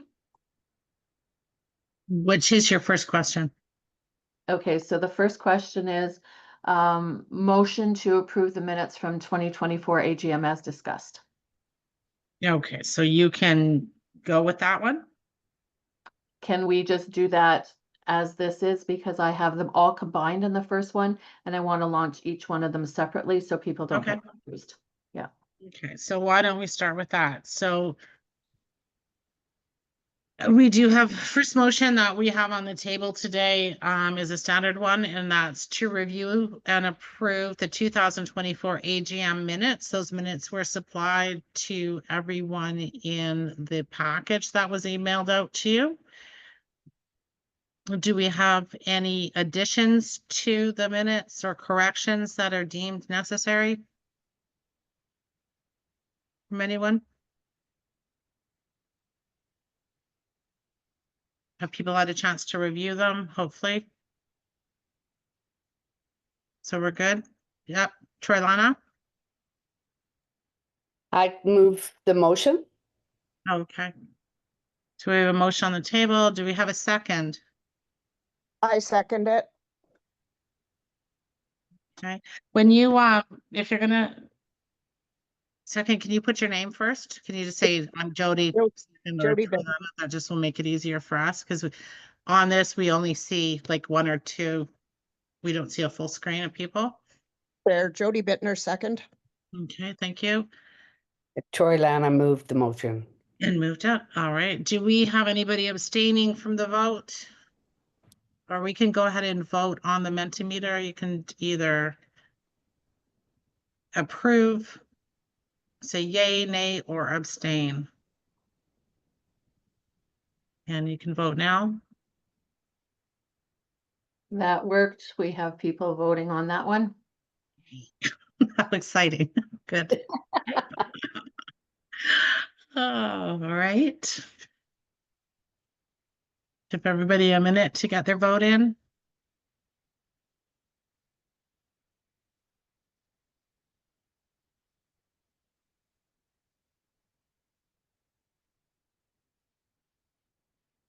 Okay. Are you getting any more in? Nope, we're good. Okay. On the motion, did it? Yes, the motion was approved. Motion approved? Yeah. Thank you. Let's move on to number 2. AB. Motion number 2. So it's the approval of this current agenda. And so the item number 13, which is on the agenda, motion to approve the agenda is discussed. Is there any additions or corrections required? Does anybody have additions or corrections you want to make? Tracy, I can move it again if you need. Okay. Troilana? Troilana, yeah. Okay, so we're good to go ahead with the vote. Do we have a second? Jody Bittner, second. Okay, thank you, Jody. Thank you, Troilana. Okay, go ahead and vote. This is Jody Bittner. I don't have the second one to vote on. Didn't it move forward? Oh, no, nope, I'm stuck on the AGM minutes. I don't have it either. It's Brian McKenzie. I just have it says I've already responded to the question, which I have not I've It only takes a responded. minute. I do know that this is a little slow, so just let's give it a minute to see if it moves forward. Okey-dokey. For me, Tracy, if I took my finger down and refreshed it, the second question came up. Oh, did it? Okay, so maybe people can give that a try, depending on the type of phone you have. Mine did not. It keeps giving me the AGM minutes. Yeah, I've got the minutes again as well.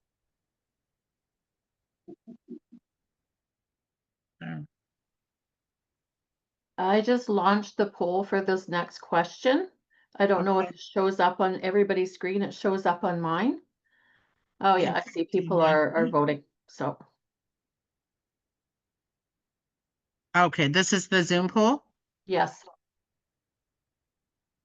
Okay. Glad we have backup.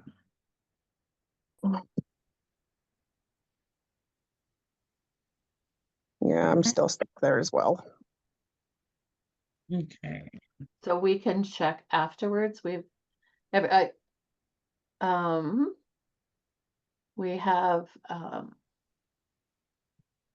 20 out of 20 people have responded to this. So one person has abstained. So 19 out of 20 have approved. So I will end the poll. Okay, thank you. So motion passed. Number 2, to accept the agenda. Anyone?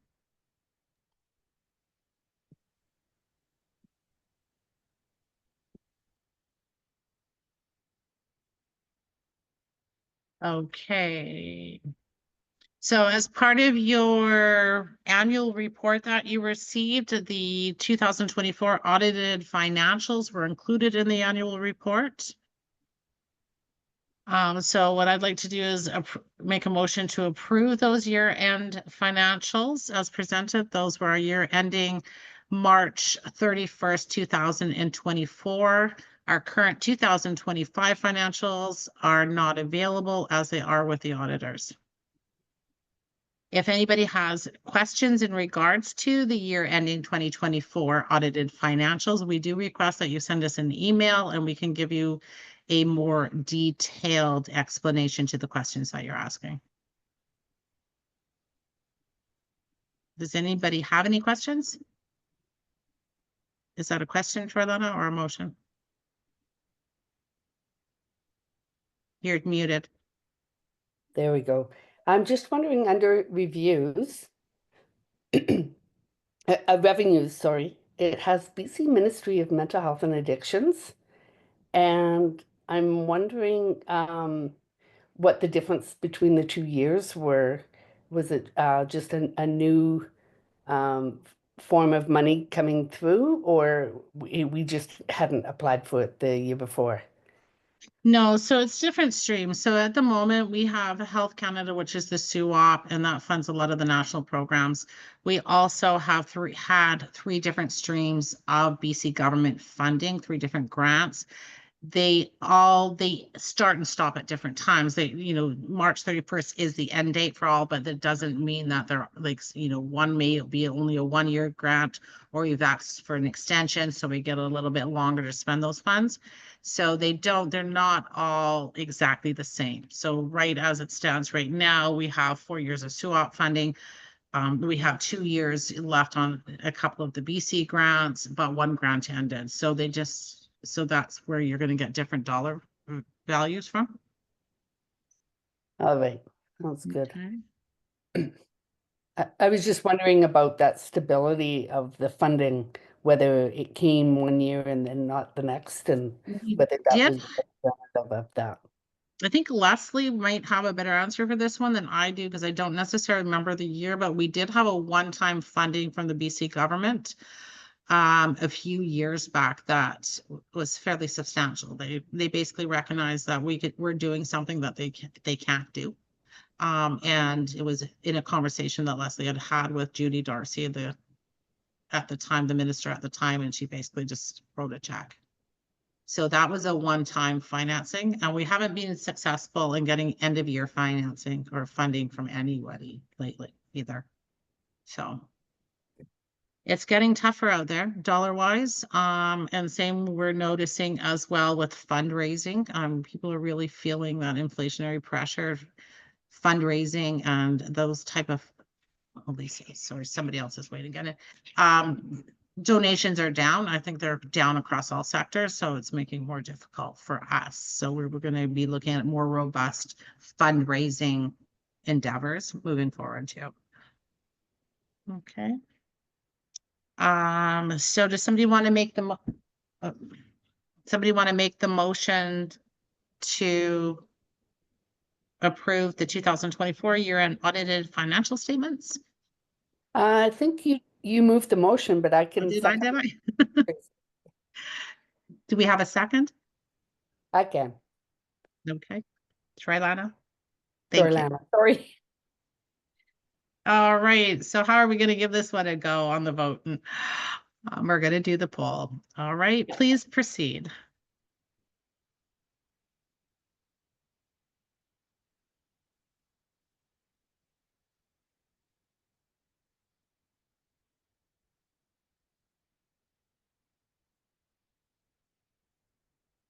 Okay. So that has been carried. 2 people have abstained and everybody else has voted yes. Is voted yes. Okay. Motion approved. We reach quorum. And like I said, if anybody has, once you get a chance to review them, if you want a bit more detailed answers in regards to these, please reach out. You can reach out to treasurer@mumstoptheharm.com. You can reach out to me, board chair @mumstoptheharm.com or info@mumstoptheharm.com. We'll definitely get back to you with a little bit more concrete information. Okay. And the second part of this motion, which would be item 14B. Oh, my mouse is not working. Item 14B. So we're looking for approval to appoint Baker Tilly, who's our accounting firm that we've used in the past couple of years, to kind of name them as accounting firm of record to audit our 2025 year-end financials. They are actually in process of being audited as we speak. But we do need a formal motion to appoint them as our auditors. Would someone like to make that motion? Or do we have any questions in regards to that, or? See anything coming up? Can we get somebody to put forward that motion? Yeah, I will, Deb Bailey. Thanks, Deb. Jody Bittner, second. Okay, thank you, Jody.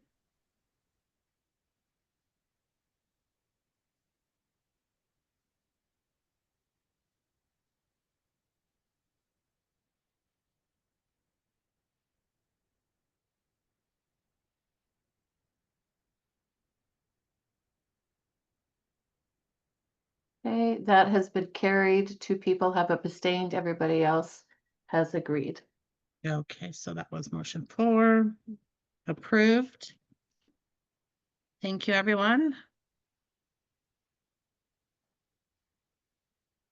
Next, so within Mumstop the Harm, as per our bylaws, board of directors to the board are elected to an initial 2-year term.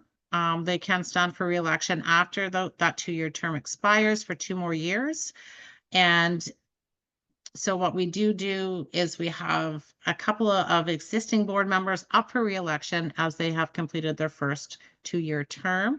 We have Ruth Fox, who's our secretary of the board, and we have Katie Upham. And so we have a motion to approve the slate of 2 directors standing for re-election for a second term. For Lana? Torlana moves the motion. Okay, do we have a second? Jody Thora Bittner. Cartledge. Okay, Thora? Yes, Oh, please. thank you.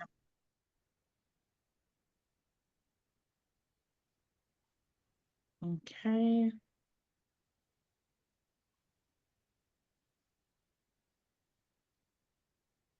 Do we have a poll coming? Yeah. On that? Awesome. Thank you so much. And please. Had a different number on it. So.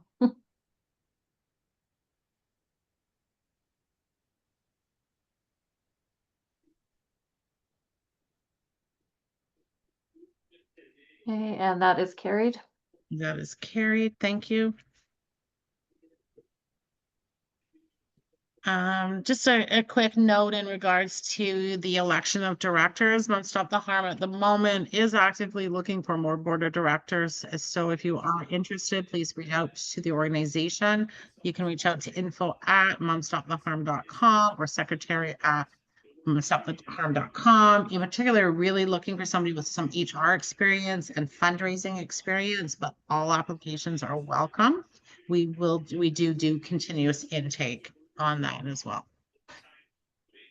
And last but not least here, let's move on. So we do have a new director that she actually onboarded with us a couple of months back, but due to the fact she hadn't stood for election with the membership, we are putting Kim Nam up for election. So the members get to vote, and I'd like Kim, kind of invite Kim to step forward for a moment and kind of share a little bit about herself with everybody. Thank you, Tracy. First of all, I want to say how honored and privileged I am to be here today. At the start of the AGM, I was looking on the Zoom screen and I was so overwhelmed with the 60+ faces that I saw on the screen. And I really felt the weight that being on the board will carry. So I really wanted to start off with saying that. Secondly, I also wanted to say the most attractive person on this photo has been cropped off, and that's my dog. So a little bit about myself. I live in Vancouver with my husband and my 2 dogs. We moved here in 2018 from Hong Kong. I was born and raised in the UK. So a little bit about my professional background. Prior to moving to Vancouver, I worked in the financial services industry for over 25 years in 3 different countries. Currently now I work as an independent management consultant. I specifically work as a fractional chief operating officer, specifically with mission-driven organizations, whether they are for-profit or non-profit. And I'm kind of known as a fixer. I typically go into organizations and really help them create a thriving environment and to really help them, bring their goals to life. And that's what I hope that I'm going to be able to do for moms, as a board director. I do have board experience. I'm on the board of Growing Chefs, which is a BC-based nonprofit, which some of you may be familiar with.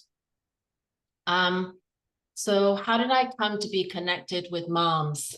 For the last 4 years, I've been the fractional chief operating officer at Change Market Research and Evaluation, which is a professional services agency that's focused on substance use and mental health. And it was an amazing time. It was during that time that I really learned about substance use, its impact, and all the various programs and research being conducted to help people to the path of wellness.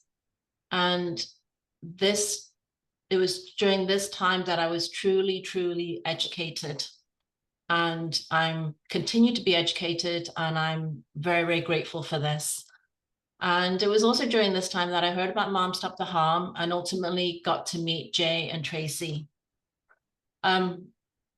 So why am I standing for election for the board? I'm not a mom. I wasn't fortunate to be a mom. And I feel like for that reason, I've had to find my life's purpose, be a little bit more active in finding my life's purpose. And I know without a doubt that my life's purpose is to help others, without a doubt. And it's to help anybody who comes across my path.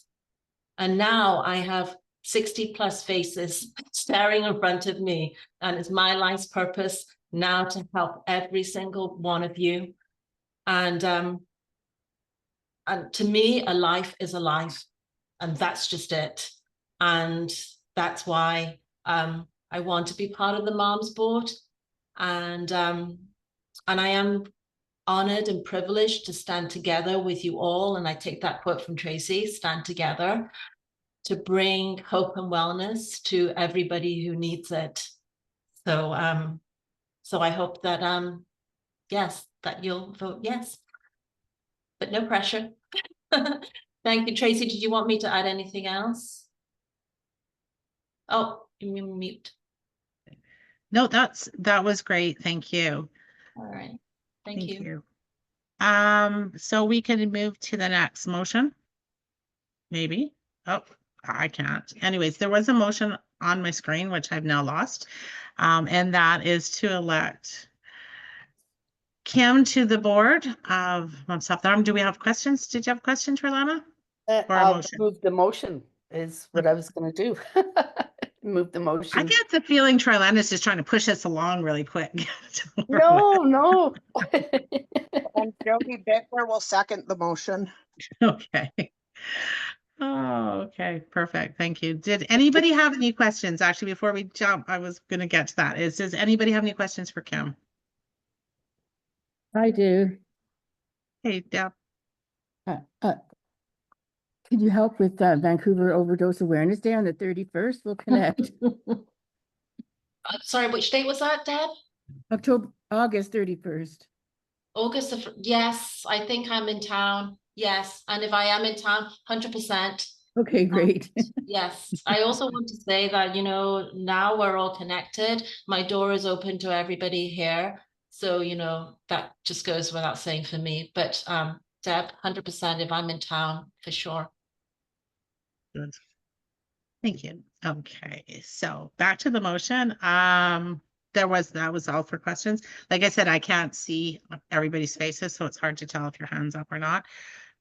So Troy is making the motion. Oh, I'm on to elect Kim to the board of directors.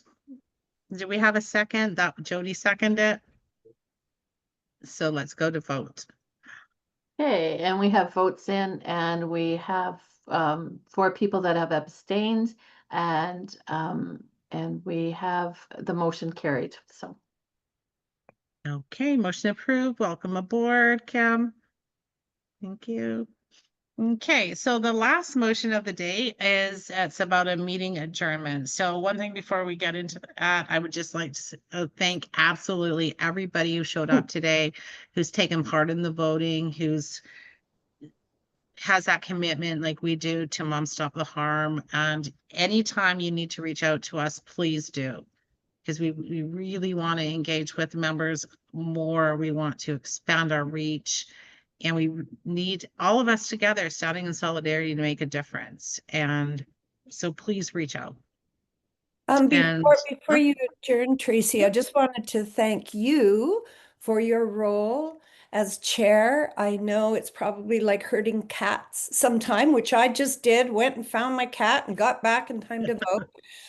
But anyway, thank you, Tracy, and thank you, Antoinette, and anybody else who had a role in organizing today's event. Thank you, Lorna.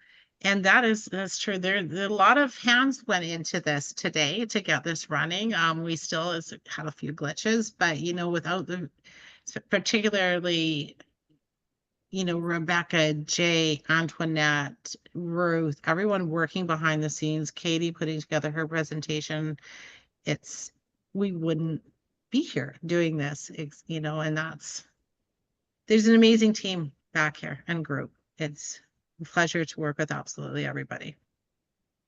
I have a question. Sorry, question. Oh, sure, Jan. Go ahead. I did not get the agenda, so I don't know if there's time before we end the meeting for issues that are arising for discussion. We can, yeah, sure. What do you have? I've been noting, particularly in Victoria, there's a difficulty communicating events, ideas, actions at the local level.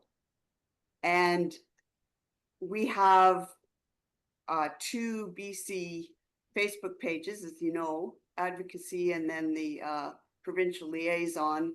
And then we have the Slack channel, and then some people are on Twitter and Instagram. But there doesn't seem to be a place where local issues and actions are being noted. And it's hard to get people organized and volunteering. And I've run into a number of people in the last little while who've said, oh, I would have done that, but I didn't know where to find and I know we've discussed in the past about having local chapters, and that's been decided that was not the way to go. I think this is something that needs to be discussed again. I could make my own Facebook page for advocacy in Victoria, but then I would have to get approval from the board. And then I'm concerned about, now we have another Facebook page for people to try to join and then navigate through with their groups. And I want to know if anybody else in the organization is having the same issue, or is it just me personally or me in Victoria? Suggestions. And I think it's something like worth discussing. No, I totally agree with you. That's something that, you know what, maybe, looking the next couple months, particularly before IOD happens, that we could have a broader meeting about engagement and communications. And because, like you said, going to more Facebook pages, they're getting cumbersome. There's so many of them to manage. And I understand what you're saying, because I think we're feeling it across the country. And how do we get connected in specific regions to know what the events are? So we do need to come up with a plan that kind of addresses that. But I'm just, on my screen at the moment, I have Deb Bailey there, and both of us have had this conversation so many times about how do we get just people in Vancouver, which is a major metropolitan city, how do we get people on board with stuff, right? So I think maybe I've written that down. So, inviting you and Glenn to a meeting, maybe looking at, what are we in, May, June, July, definitely before IO, to see how we can come up with more of a comprehensive plan. I do know we have more of a communications plan in progress. We did have one of our key volunteers that was instrumental in the majority of our communications. She has stepped back. And so that's kind of changing how we do things. So there's different things in progress, but I will reach out to you. Yeah, June would be good, because we've already started working on at least the vigil portion of International Overdose Awareness Day, and I would like to try to get a few more things going. Mm-hmm. Okay, can definitely do that. Thank you. Thank you for bringing it up. Yeah.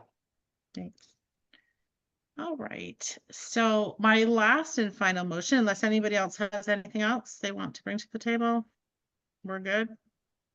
Is I adjourn this meeting. I motion to adjourn the 2025 Mom Stop the Harm AGM at, wow, this has gone in really long, 2 3/4 hours. Do we have a second? Jody Bittner, second. Jody, second. All right. Thank you. And let's put it to vote. I can't see anybody not wanting to go there with that.